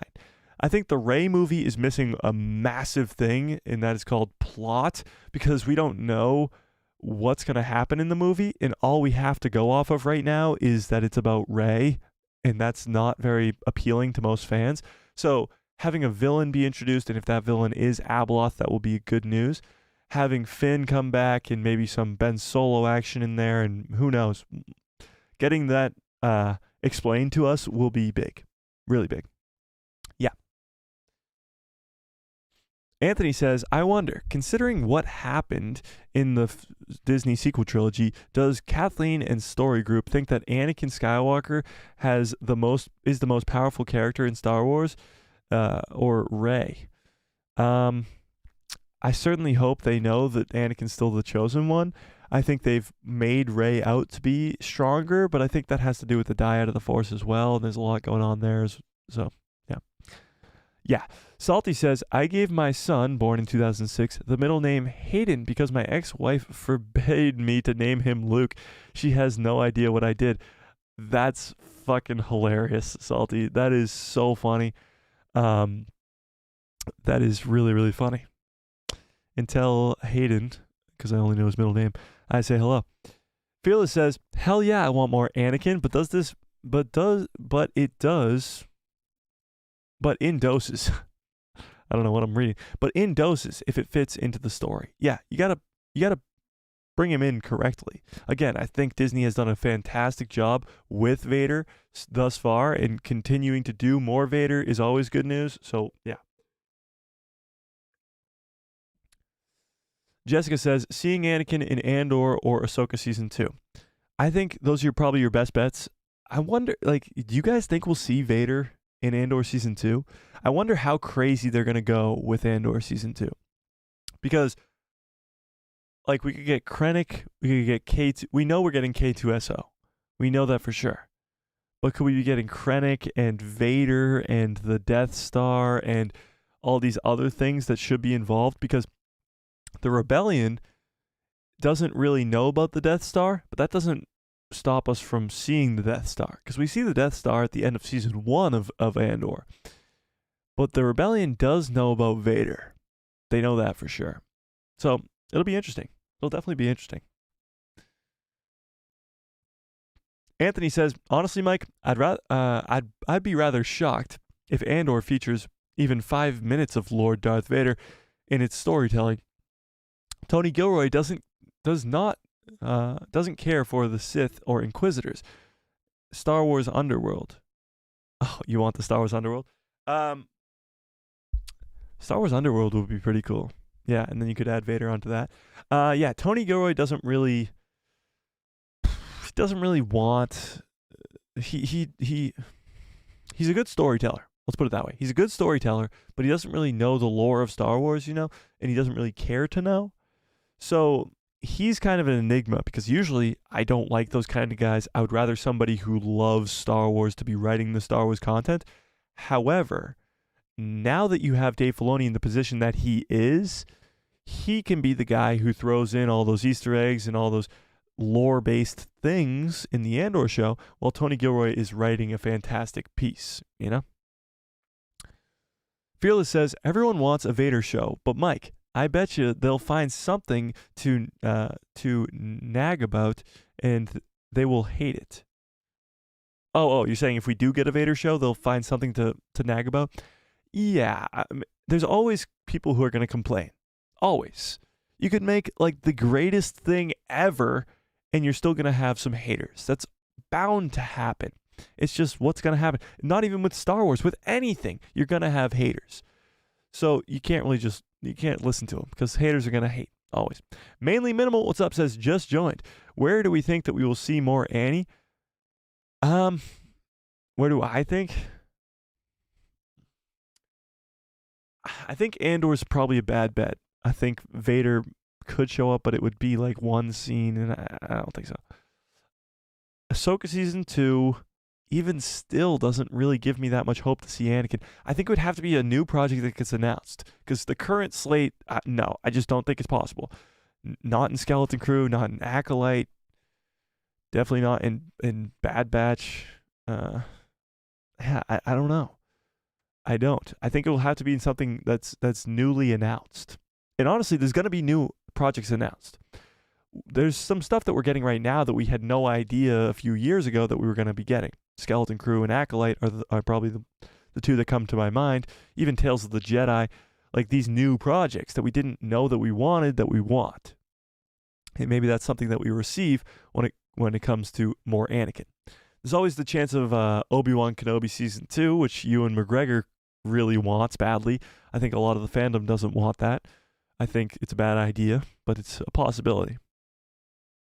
Ian says, I don't want to dilute the impact of Vader. I don't either, but look, like Vader is the chosen one. He is the main character when it comes to Star Wars. It's the tragedy of Anakin Skywalker. And we've already have so much Vader. Let's be honest, a ton of Vader.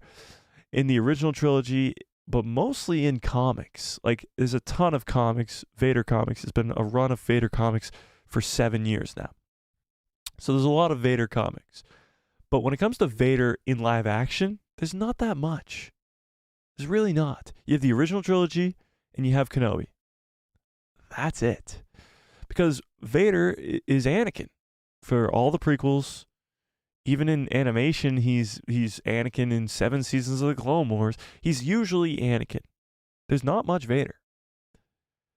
So, although I don't want to dilute the character, I think seeing peak Vader hunting down Jedi would be pretty damn cool. What's up, Tony? Glad you're back. Ian says, I wonder if we'll get Palpatine in Andor Season 2. Ooh, interesting. Well, there's been all that stuff on Coruscant, so it is possible.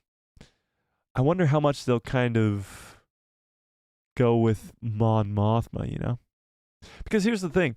Mon Mothma,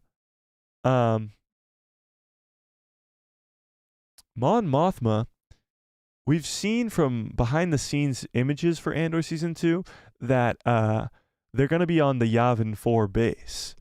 So on Yavin 4, that base in A New Hope, that's going to be in this second season of Andor. There's a possibility of seeing Chopper and Harrison Dula and the Ghost and all these Rebel characters as well in Andor Season 2. But Mon Mothma's there as well. So I wonder if Mon's going to be forced off of Coruscant somehow or some way. And maybe Palpatine's involved in that. That would be really, really cool. That would be cool. Freak Zeke, what's up? Zeke says, I want a book of Bo-Katan. And kind of got that with Mando Season 3. Yeah, I mean, you kind of did. Mando Season 3 is a lot of Bo-Katan for sure. Sailor Mercury says, Star Wars Theory showed one of your memes on its recent stream. That was really cool. Did he really? In one of his streams? He just made a full-on video, like, with my channel there the entire time, and he gave me a huge shout-out and said we were good friends for a while. And I was like, sure. I mean, I've had a few conversations with him in DMs and in passing, but, like, I guess we're friends. Cool. Huge shout-out to Theory. I really appreciate that. And that's cool, too, Sailor. I did not know that. That's cool. Anthony says the problem with the Vader series is it would become redundant very fast. Vader's allure is his overall power and presence. Sith acolytes worship him. He definitely is less is more type of character. Yeah, he is a less is more type of character, and that's kind of probably why they haven't done a Vader series yet. But come on, a Vader series? A Vader series? It'd be sick. Jessica says, Kyle Katarn, Cal Kestis, Mace Windu, Inquisitors. Yeah, there's so many Jedi who survived Order 66, and that's just the start of the list. I mean, you got Obi-Wan, of course, Yoda, Kanan Jarrus, possibly Jude Law's Jedi, Balin, and the list goes on. I just am blanking on a lot of them. Oh, Quinlan Voss, of course. Salty Texas Ranger says, I agree, Mike. Have you ever seen the Vader at the Star Wars weekend vid on YouTube doing the dance-off? Hilarious and cool. Vader dancing. I've seen Boba Fett dancing. I don't know if I've seen Vader dancing. Mainly Minimal says, any chance Gareth Edwards gets another Star Wars gig?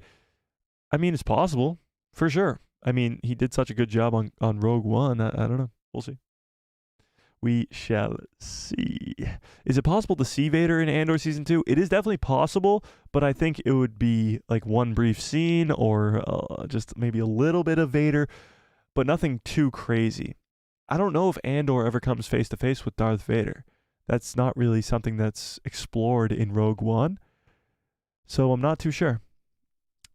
But I feel like if you were to come into contact with Vader, it would have to be in some sort of capacity where he's not trying to fight Vader, because of course Vader would just kill him immediately. I'm not too sure. It's possible, but I wouldn't hold your breath on that, you know? I very much want Gareth Edwards to direct an episode of the Mandoverse as an hour-long special Star Wars live-action tale, like a Werewolf by Night.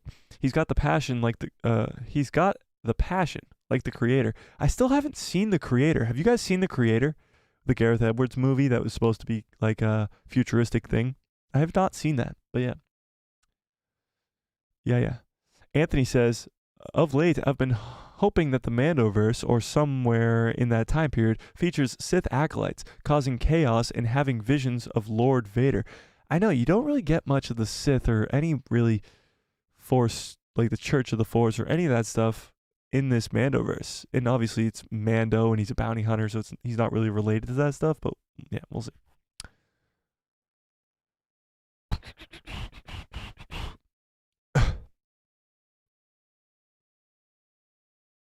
Mainly Minimal says, I agree. I think Gareth Edwards was perfect for Star Wars. Rogue One was peak. And again, I said it earlier. It came out 7 years ago today, so go watch it for its 7th anniversary. Rogue One is, in my personal opinion, the best Disney Star Wars movie. It's probably my 3rd favorite Star Wars movie ever, and it's an incredible masterpiece. But Gareth Edwards directs that. Tony Gilroy helps out. He comes in late to help out writing. A lot of people say that Tony Gilroy saved that project, but yeah, I mean, Rogue One, can't say enough good things about that. Rogue One is incredible. Sailor Mercury says, yes, that may be the one. Thought it was the stream, but it was a video. Oh, there you go. I'm scared about Cal Kestis being brought into live action. He's great in the games, but I'm not sure if Disney will treat him well. Too many people are encountering Vader and living. Not really when you think about it. I mean, Cal Kestis, yes. But like in Jedi Survivor, Seer does not live. Seer puts up a good fight, but Vader just wipes her. Yeah. But Cal Kestis coming into live action, I've been literally waiting for that for the longest time, and I'm still waiting for it, of course, but I think Cal Kestis coming into live action has been planned from the beginning. Of course, Cameron Monaghan looking like exactly like Cal Kestis. They did that on purpose so that they could bring that character into live action. I just don't know when. I don't know what they're waiting for. Maybe Skeleton Crew. I feel like it's going to be some point in the Mandoverse. I just don't know when. Yeah. Freak Seek says, if Vader can work on in a solo comic series, then a live action is possible, though not exactly necessary. True, it's not necessary, but it would be so damn cool. I mean, a Vader show? A Vader show with Darth Vader doing cool ass shit the entire time. It would be amazing. It would be amazing. Amazing. Vader dance off? I don't know what you're referring to, but yeah. Anthony says, I also want the prophets of the dark side from the extended universe to be a part of the Sith worship and alchemy. I'd like to see Governor Aldalhard acquire a Sith sword as well. I don't know what that is referring to. I know what the prophets of the dark side are, but I don't know who the governor guy is. Creator was great. Really? I might have to watch that. Is it on like Disney Plus now? Is that movie on Disney Plus yet? Because I want to watch that. It looked good. I just couldn't get out to the theaters to watch it. I don't know why. I just didn't ever get around to that. Fearless says, but in Andor, we see a lot of the Empire and how it works. There could be a scene where Vader is in there at some point. Yeah, there definitely could be a scene like that, but if there's Vader in the scene, he's going to take over the entire scene. So it has to be a very important scene to the story, you know? Yeah, no? I agree, though. I definitely think that Vader could be in that show. 100%. All right, well, you guys keep chatting in the chat. We're going to do this giveaway. So, again, very last chance to become a member. It's only 99 cents. Talk to all the members who have memberships. They think it's the greatest thing that could ever happen to them. It changed their lives completely. So, here we go. Let's pull up the members. We got, how many members are we up to right now? How many members are we up to right now? 20 members. We are up to 20 members on this channel. So you have a 1 in 20 chance. If you join right now, you'll have a 1 in 21 chance to win this awesome cool shirt that we're giving away right in a second. Let me zoom in on it. We are giving this cool shirt away. Again, it comes in this color: gray, light gray, white, black, green, blue, red, pretty much all the colors. In any size, and I'll ship it to you completely for free. 99 cents to become a member. There's a $5 tier, there's a $10 tier, but 99 cents is the lowest tier. You become a member, steal this from somebody, or also we're doing the final giveaway last Saturday too, so you get a chance next Saturday, not last Saturday, next Saturday too, so you get a chance to win that one as well. That'll be very awesome too. So you could become a member and do that as well. So we could do that too. Okay, so that's what you get if you become a member. So we're going to do this giveaway right in a second here. Wait, okay, there we go. Oh, Ian, very generous, 5 somethings. I really do appreciate that. It says Merry Christmas, Mike. I do appreciate that a whole lot, Ian. That is very generous, and I do really appreciate that. Freak Z says the creator hits Disney Plus on January 17th. Okay, thanks. Yeah, I'll have to check it out then. Ian, I really do appreciate that. And you know what? I really do appreciate that. I was going to play the membership song, but then I remembered it was a membership song and not the other thing. 5 of your best British pounds. Okay, so that's the British pound. I get you. That's awesome, Ian. I really do appreciate that. So let's get into this giveaway, and we'll give it away because Ian is the best, but he's not a member, so he doesn't get a chance to win. But that's okay. So if you see your name on this list, you have a 1 in 20 chance of winning. Of course, number 1 is your pal Joe, who's the first ever member. Now 4 months membership. Wow. And then, of course, if you see your name on here, you have a 1 in 20 chance of winning. For some reason, that doesn't feel like 20 to me. Hang on, let me count it.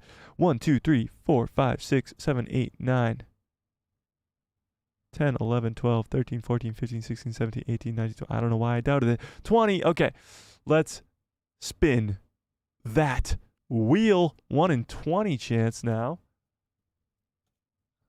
All right, let's spin the wheel. Spin that wheel. I got to get a spin that wheel song going. You know how I have the membership song and the intro song? I need to spin the wheel song for the giveaways. can we just like chant spin that wheel in the chat or something? Like, can we get some hype up in the chat for this giveaway? I mean, come on, people, we're giving away an awesome, cool shirt here.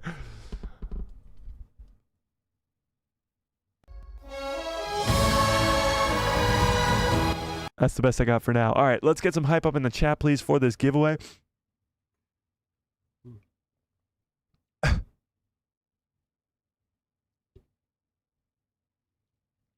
All right, there we go. Spin that wheel in the chat. I like it. I like it. All right, here we go. Spin that wheel. 1 in 20 chance. Who's it gonna be? Whoa, whoa. 4, 4, 3, 4. All right, let's see who's 4. Let's go to the bottom. 1, 2, 3, 4. Finn again. Finn, I owe you 2 shirts now. You got to hit me up, Finn. Come on. Finn, 1, 2, 3, 4. Yes, Finn Wickens. Shout out to Finn. Congratulations on the win. Finn, the win. Finn, if you're watching this on the replay, hit me up. I know you're not in here tonight, but hit me up and hit me up on the DMs on the Discord.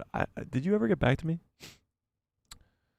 I don't think you got back to me from last week, but Finn, you won one last week and this week. Finn's on a hot streak right now. FN2187, yes, FN2187 won the giveaway for today. Very, very generous. Jessica! Oh, Jessica! Hang on. Jessica! Welcome to the people who love Star Wars!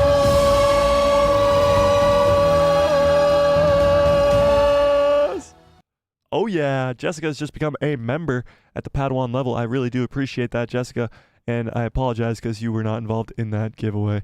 But next week is the big one. Next week is that big one. So yeah, everybody hit the freaking like button, as Ian said in the chat. What are we even at for likes? I haven't checked in a while. What the hell are we doing? Why do we not have more likes on this video? What's going on there? Jessica, I really do appreciate that. It means a whole lot. We are up to 21 members on the channel, and I appreciate every single one of you. It really warms my heart every single time. I do appreciate that a whole lot, Jessica. You guys are the best. You guys are the absolute best. I can't get over it. I can't get over it. Whew. Wow. Okay. I really do appreciate that. Makes me really, really happy. Happy. And it also gives me the ability to give back to you guys, so that's also fun as well. So next week is going to be a big one. It's the final giveaway before Christmas, so it's the final big one. I'm going to try to get a special guest on here. I'm not too sure if that will work out. I mentioned this earlier in the stream. Not too sure if that will work out, but we'll try to get it going. I'm hoping it's a big guest. I'll let you guys know as we go throughout the week. But next week's going to be the biggest giveaway we've done of this whole holiday giveaway, so stay tuned for that. Yeah. And Freakseek, I've mentioned this before, but the creator hits Disney Plus on January 17th, if anybody was wondering. Ian says, thank you for all the great live streams that you do for us. Oh, Ian, I do appreciate that a lot. I do. I really do. It's my honor, though. You guys watch me stream, and that gives me the ability to do the streams, because it wasn't that long ago that I would only do one stream a week or whatever, just because there was nobody watching. So it's all back to you guys. I love to give back to you guys. That's why I give back to you guys, because you guys watching me gives me the ability to do this. And that's the biggest honor in the world. I cannot appreciate it enough. Freak Zeke says, Doctor Who, whoever is still not showing up on Disney Plus, however. Doctor Who? Oh, the show Doctor Who. Oh, I getcha.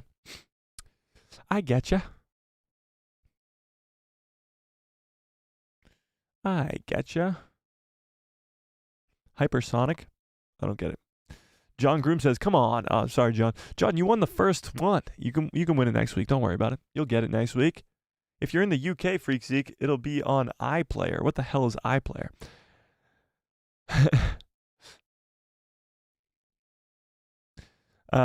Salty Texas Ranger says, what's messed up is that That looks like Jessica when trying to get her membership in before you spun the wheel. Did she really? Jessica, did you do that? Should we respin the wheel? Here we go, Jessica. I'll respin the wheel for you. I'll put it 1 out of 21. And if it hits on 21, I'll give you the prize. Okay? That's what we're going to do. Just for you, Jessica, we're going 1 out of 21. And only if it hits 21 will you get it. Okay? That's the deal. All right? Let's spin that wheel again. Spin the wheel part 2. Oh, Finn will be so mad. But Finn didn't even hit me up for his last shirt, so you know what? Screw him. Just kidding, Finn. Much love. Jessica. Sorry. Sorry, Jessica. I tried. I really tried.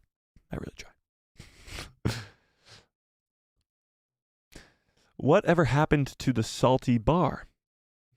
Does it have salty nuts? Oh, yes, of course. Salty nut roll. Yes, of course. I have it written right here just in case I ever forgot. My name, of course, my Sith name is Darth Salty Nut Roll. If you guys don't know, of course. Darth Salty Nut Roll. It's my name. Don't wear it out. It's my Sith name, so I don't get called by it often, but, you know, it's okay. Oh, my God. Tony! My God, Tony, what are you winning the lottery every Saturday or something? Tony gives 5 more memberships. Holy shit, Tony. I really do appreciate that. Wow. Wow. And the people who were gifted those memberships were Richard Phillips, RB, Aimed Punch, ZS Parson, and Dr. Frost. Of those names, I believe only 2 of them I recognize, Aimed Punch being one of them. He's very frequent around here. Tony, I appreciate that a lot. That is, wow. Tony. I really do appreciate that, but now we have to play this song 5 more times. Is that okay? Should we play this?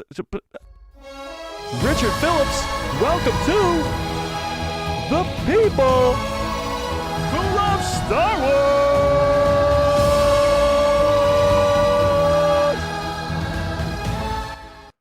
I mean, I think we have to play it 4 more times, no? I think we have to do it for everybody, no? I think if you guys don't want to hear this song 4 more times, blame Tony. RB, welcome to the people who love Star Wars. 1's fine. No, Tony, I have to play it 5 times. Raheem's World. What's up, Raheem? How we doing? It's been a while. Aimed Punch. Oh, that's the wrong thing, guys. I this is so embarrassing. Aimed Punch. Welcome to the people who love Star Wars. ZS Parsons. Welcome to the people who love Star Wars. And last but certainly not least, Dr. Frost. Welcome to the people who love Star Wars.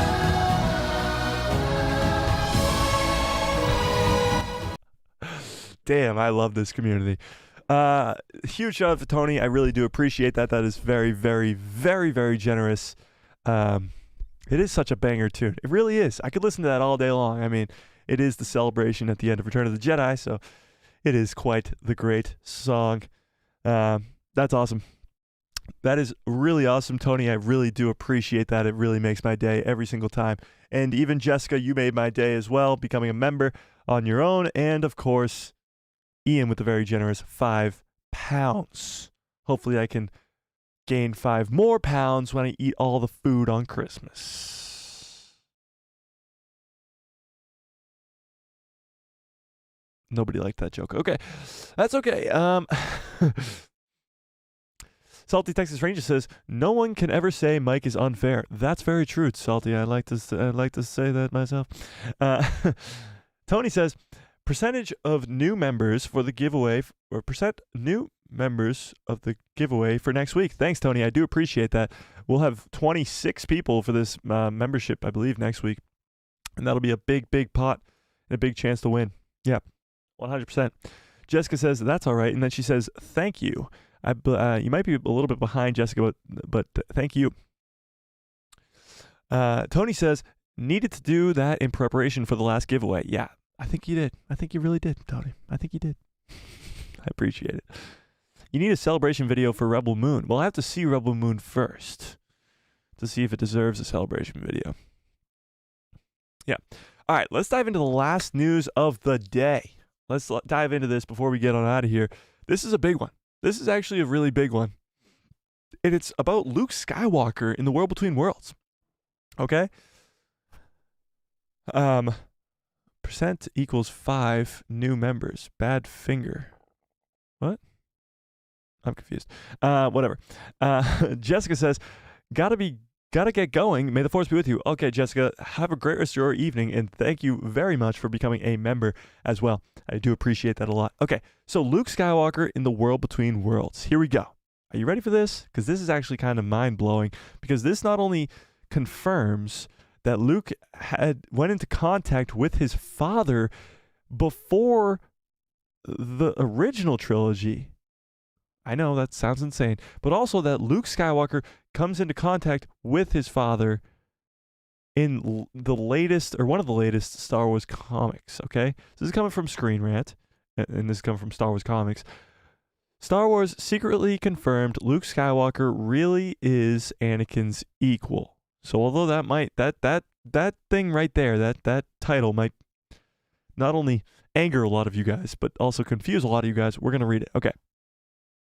Star Wars secretly confirms Luke Skywalker's connection to the Force is just as strong as his father's, making them equal. Now, connection to the Force versus ability to use the Force versus ability to fight versus all this other stuff, that's all different. But his connection to the Force is the same as his father's. His experience with the Clone Wars and all that stuff is not the same, of course. In the months preceding Return of the Jedi, it's recently been confirmed that Luke and Darth Vader had an encounter via the Force that transcended both time and space, i.e., World Between Worlds. To that end, this unique encounter carries some key implications regarding Luke's own connection to the Force as the son of Anakin Skywalker. So, as seen in the new and canon Star Wars comic, okay? This is canon. This is canon. Okay? Okay. Set in the aftermath of Empire Strikes Back, but before Return of the Jedi. So in between the two movies, Episode 5 and Episode 6, okay? In between the two movies. Luke has been continuing his Jedi training while seeking to learn all that he can to face his father once more. So this is him training in between the two movies so that he can face Vader.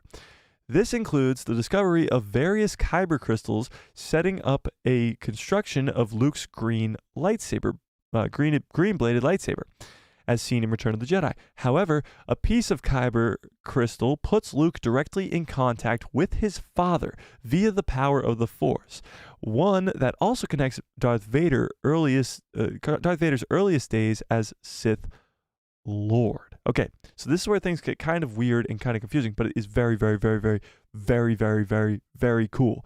So while Luke is trying to get his kyber crystal for the green lightsaber that we see in Return of the Jedi, he comes into contact with a different kyber crystal that gives him a Force vision or something along those lines that's outside of space and time, i.e. kind of like the World Between Worlds, where he sees his father. Now, it gets more interesting than this. Luke Skywalker encounters Darth Vader in the World Between Worlds. As seen in 2018, 5 years ago. 2018's Darth Vader 25 by Charles Soule, keep that name in mind, Charles Soule, and Gillespie, whatever, set in the aftermath of Revenge of the Sith. Aftermath of Revenge of the Sith. So this is before the original trilogy, just after Revenge of the Sith in the Vader comic by Charles Soule. Are you with me so far? Are you with me so far? Darth Vader attempted to bring his wife back from the dead, Padme Amidala, via a magical journey through the Force itself. Okay? Using a locus of dark side energy on Mustafar. Are you with me? Following Padme's reversal to join him within the Force Nexus. Okay, let me reread that. Following Padme's reversal to join him within the Force... refusal. That's why I had to read it 3 times. Following Padme's refusal to join him within the Force Nexus, Vader was confronted by a being composed by blue energy of Force. Who forced him back to the physical realm. This blue energy person who forces him back to the physical realm is Luke Skywalker. Now, this is where things get absolutely insane, because Luke Skywalker is what, like 2 years old at the time? Probably even less. This is right after Revenge of the Sith, or not like directly after, but in the aftermath of Revenge of the Sith, before the original trilogy. Luke Skywalker is not grown up. However, grown-up Luke Skywalker comes to Vader via the Force as a blue energy that forces him back into the physical realm. It gets crazier. I know. That sounds insane, but it gets even more crazy. So now, 2023, 5 years later after that Vader comic, in Star Wars number 35, it's not a Vader comic, but it's another comic by Charles Soule. So same name, Charles Soule, confirms that Luke was this being of blue energy in Darth Vader's past, despite being set decades later in the aftermath of Empire Strikes Back. So decades later, this is when this comic takes place, Luke encounters the same cosmic plane where he faced his father. As such, this supports the idea that both Luke and Vader entered the world between worlds as seen in Rebels and Ahsoka, or at least an incredibly similar Force Nexus. Okay. Hang on. Stay with me. Having transcended time and space to encounter each other's spiritual forms in the Force. So before Luke is even grown up Luke comes to Vader via the Force in a place outside of space and time. Let's just call it, for shit's sakes, the world between worlds. He's trying to bring back Padme. She refuses to come back, and this is all happening in a comic. And a blue energy source that looks like Luke Skywalker, we're about to look at the image, it looks like Luke Skywalker, pushes him back into the physical realm. Very similar, 5 years later, in a different comic, when Luke is trying to find his kyber crystal, he gets pushed into a place outside of space and time, the world between worlds, and comes into contact with his father. Here we go. So Luke Skywalker and Darth Vader are mirror images of one another. And these are the comic panels, okay? This is where things actually get insane. So this is from the Vader comic. It's not going to let me go full screen on this. What the hell? It let me do that before. Is it not? Okay, whatever. This is the Vader comic, okay? This is when Vader is in that sort of weird place. These butterflies that you see around him, these blue butterflies, are the light side of the Force. So he's corrupted and enveloped with the dark side, as there's darkness all around him. His body is covered in darkness. His hands and legs, which are both cut off, of course, but now he's in the Force, so they're white in there. But the blue butterflies are kind of the only remnant of light left in Anakin Skywalker. The light that Luke sees in the original trilogy.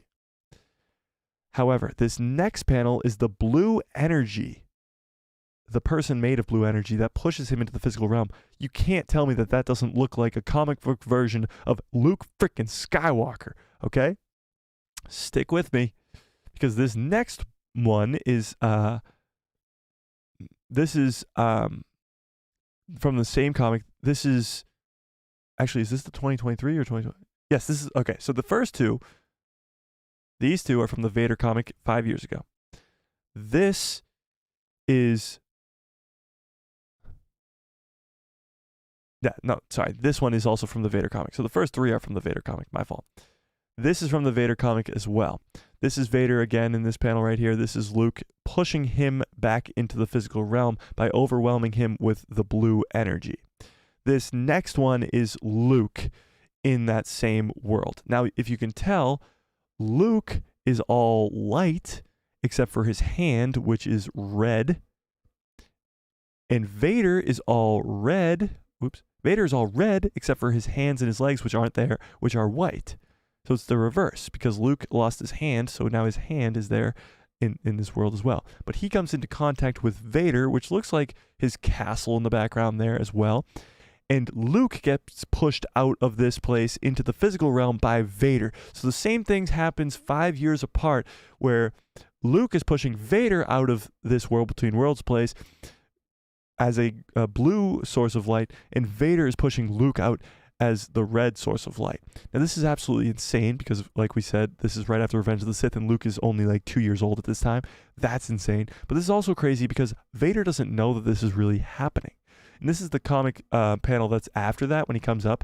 It says, "Luke, are you all right?" I can't really say that. "What happened?" "Yes, exactly. What happened? Can you tell me what you saw?" And Luke says, "I think I saw my father." And that's what happens in the comics. So he goes in after touching this red kyber crystal right here on the ground, goes into the world between worlds and sees his father. And Vader, who's going to try and save Padme, sees his son. Okay, regardless of the exact nature of the Force Nexus, so regardless of whether this is the world between worlds or not, it does confirm that Luke's power in the Force is on par with his father's, existing as mirrors of each other. The new panel of Star Wars number 35 hammers that idea home, effectively being a minor image of the original panel from from Darth Vader number 25. So these two panels, oops, not that one, this panel and this panel are almost the exact opposite of each other. Literally, you have the one panel up top of the big blue light, you have the one panel up top with Vader's castle, you have the two panels of the blue light, and the fourth panel is the blue light, and the red one is in between. You have the three panels of red with the one in between, and then you have the whooshing away of the character back into the original realm, going back and forth, showing that they each were strong enough to push each other out of the Nexus and back to the physical realm. While Darth Vader may have more experience using the Force than his son, this does suggest that Luke's inherent connection to the Force itself is just as strong.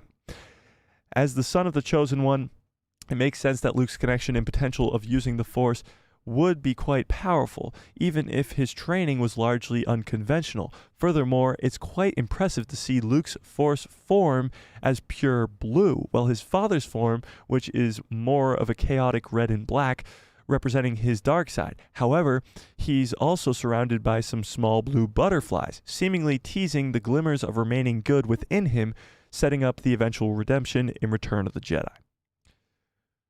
Wow. So talk about Star Wars comics. Now, Star Wars comics are canon. They are. They're canon comics. There's a bunch of different runs of them. There's the Dr. Aphra stuff. There's the Vader comics. There's the Star Wars comics, just the Star Wars run. There's the War of the Bounty Hunters. There's the Crimson Dawn stuff. There's a bunch of different comic runs. However, there's sometimes in Star Wars comics when shit like this happens that is so damn cool, so damn important, that it's like, holy crap.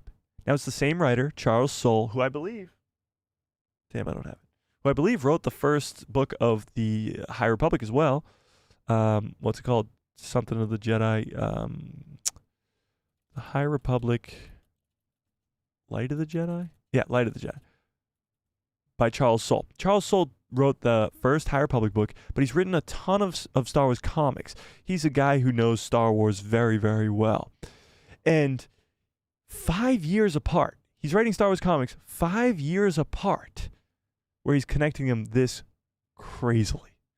Fearless says, "Unfortunately, I'm not a comic reader, myself included. I've read some Star Wars comics. I'm definitely not buying the new issue every week when it comes out. That's for sure. You don't have to be a Star Wars comic reader to understand the canon that goes down in those comics. There's videos you can watch online. There's all this other stuff. You can watch me. But sometimes there's stuff that happens that's so important that it comes out of the comics, that it comes to articles and all this other stuff. It's Star Wars news. It's noteworthy, like this. Luke Skywalker shows up as a physical form to Darth Vader before Luke's even grown up.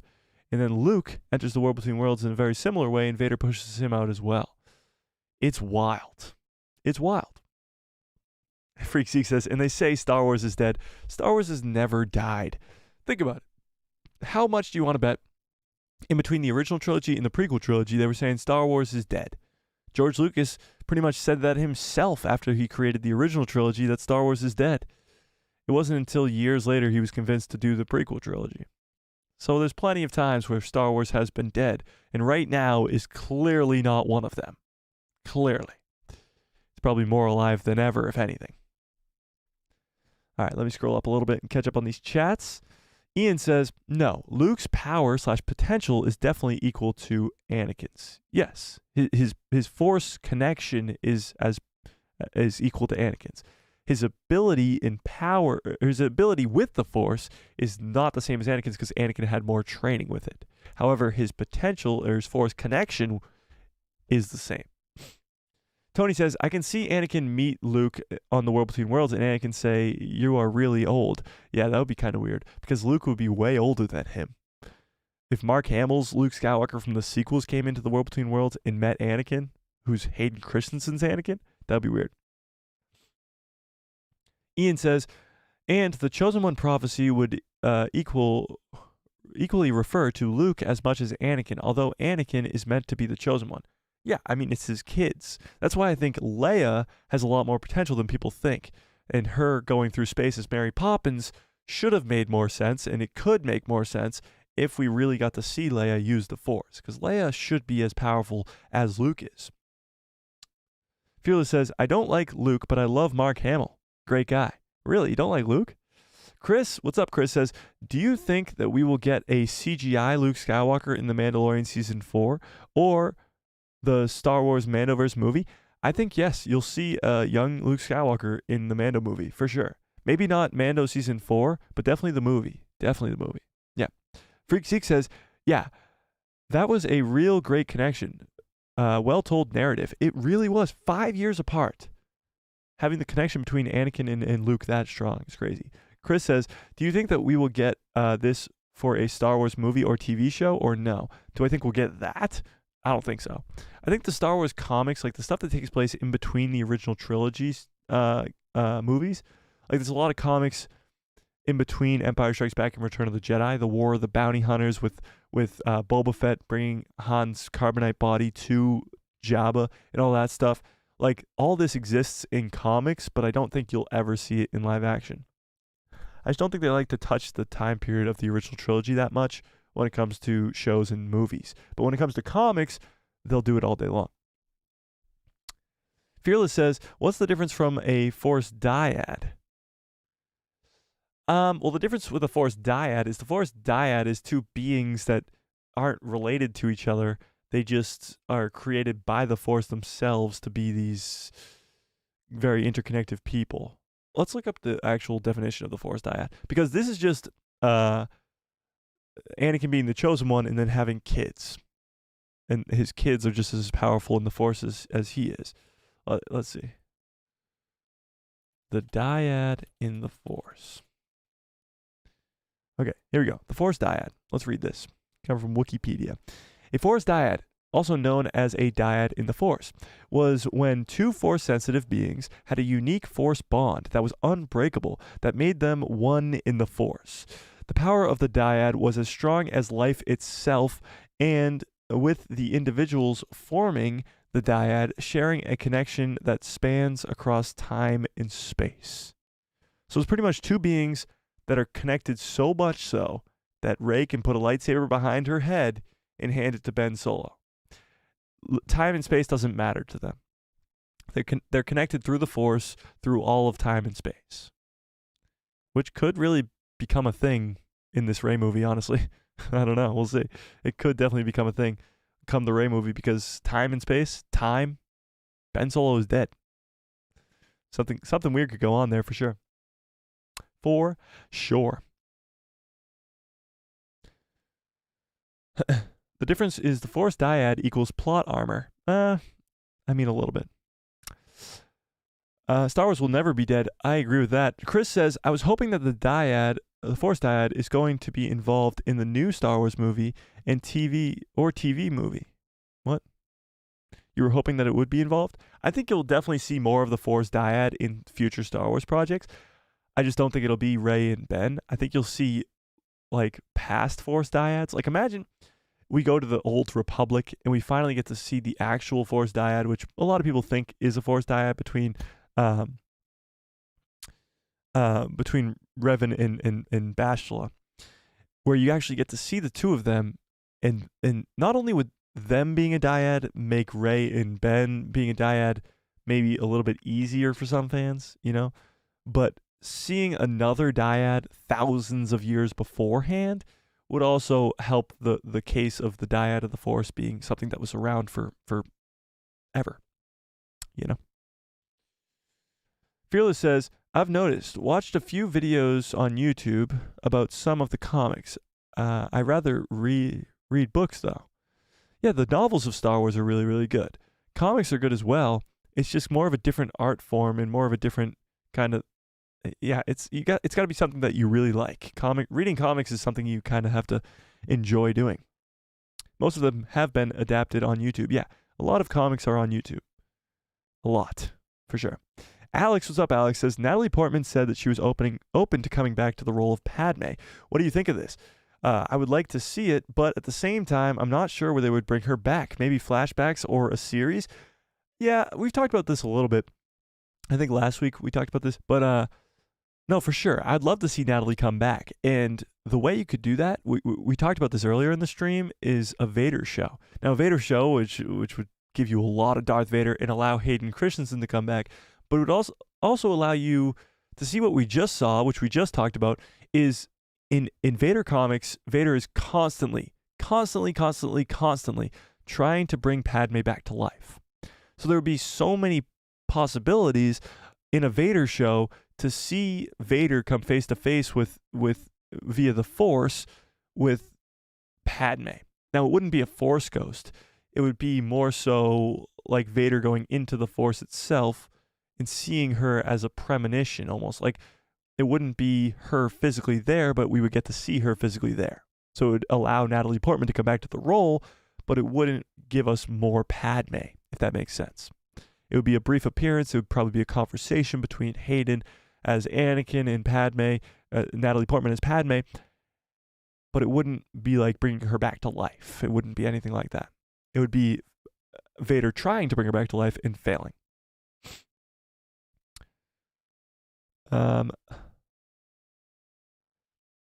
Ian says, I like a lot of the audio comics on YouTube. Yeah, there's a lot of good ones out there for sure.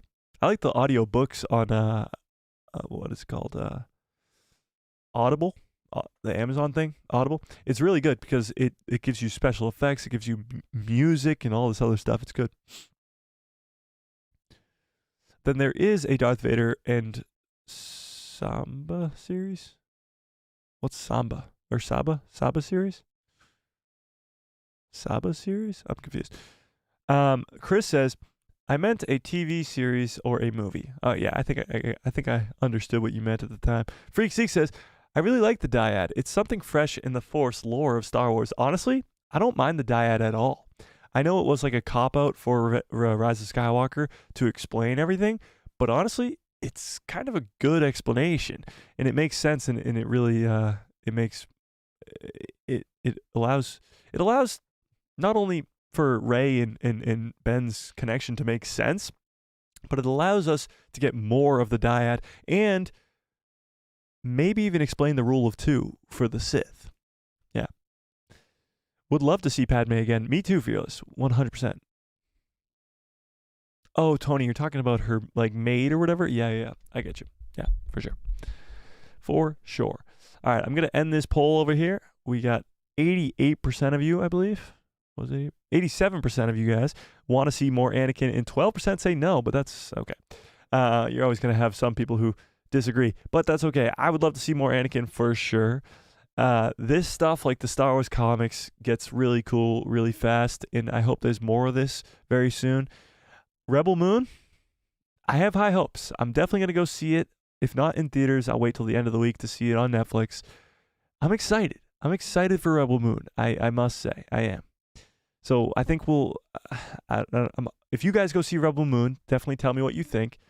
Of course, we got the Discord in the description below. If you guys want to join a free Discord, there's a description below. We got over 50 people in there. Incredible community of awesome, cool Star Wars people talking about Star Wars stuff. Follow me on Instagram. Follow me on X, formerly known as Twitter, because we got a bunch of fun stuff going on over there. We just hit 21,000 followers on Instagram. Let's give a huge shout out to the Instagram page. 21,000 on Instagram is crazy. Here it is. 21,000 on the Instagram is wild. Huge shout out to that. We hit over 1,000 on Twitter the other day. We're coming up on 4,000. I would love to get to 4,000 subscribers by the end of the year. I know it's a crazy goal. We're only at 3,600 something right now. So getting to that 4,000 would be very, very tough. We just recently hit the 3,000 and it's been a crazy year. It's absolutely been insane. So I can't appreciate you guys enough. Don't forget to smash a like on this video. Don't forget to hit subscribe. Don't forget to do all that other stuff. You guys are the absolute best. Let me catch up on these chats before we get on out of here. Ian says, I think the dyad explains Rey's quick progression as she learns a lot from Ben through the dyad. Oh, 100%. It does allow that to be the case, for sure. I hope I didn't gift those memberships to people who voted no. Yeah, Tony, I guess you'll never know. Chris says, I was just watching a cool fan film on YouTube called Star Wars The Lost Relic. Actually, a Star Wars story. Chris, I did see that. Is that the one with Vader when he goes to Padme's tomb, or is that a different one? I did see that on my recommended page. I was going to check that out. Ian says, I just followed you on IG. Thanks, Ian. I appreciate that. Freak C says, Rebel Moon, a Star Wars story. Yeah. Purely to slide into those DMs. Oh, Ian, I appreciate that. I appreciate that a lot. Tony says, what is your total watch count for YouTube? Total views ever? We hit 1 million, I believe, last week. That was a big thing. We celebrated in the Discord. We did hit 1 million. Let's check it out. We hit 1 million, I believe, last week. Let's see. Yeah, 1.1 million now. 1.1 million. Very, very cool. 1,108,166. That's very, very cool. I do appreciate you guys all so much. Every view counts. Every subscribe counts. Every member counts. Every view counts. Every like counts. You guys are the absolute best. I do appreciate all you guys a whole lot. Chris says, it's a pretty interesting fan film. I'll have to check it out for sure. Have to. Lost Relic is most impressive. All right, I got to check that out for sure. Thanks, Tony. I appreciate that. Yeah, it's a pretty big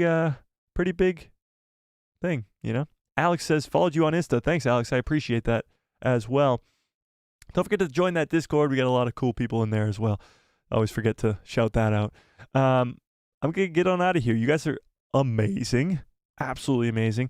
Smash a like on this video if you liked it. Hit subscribe and hit that bell so you get notified every time I post a video. In my pretty face, it will show up in the recommended feed of yours. Next Saturday is a stream you're not going to want to miss. Of course, you don't want to miss any of the streams, but next Saturday is not going to be one you want to miss, as we're doing a massive giveaway next Saturday. So don't miss out on that by hitting that subscribe. And may the Force be with you always.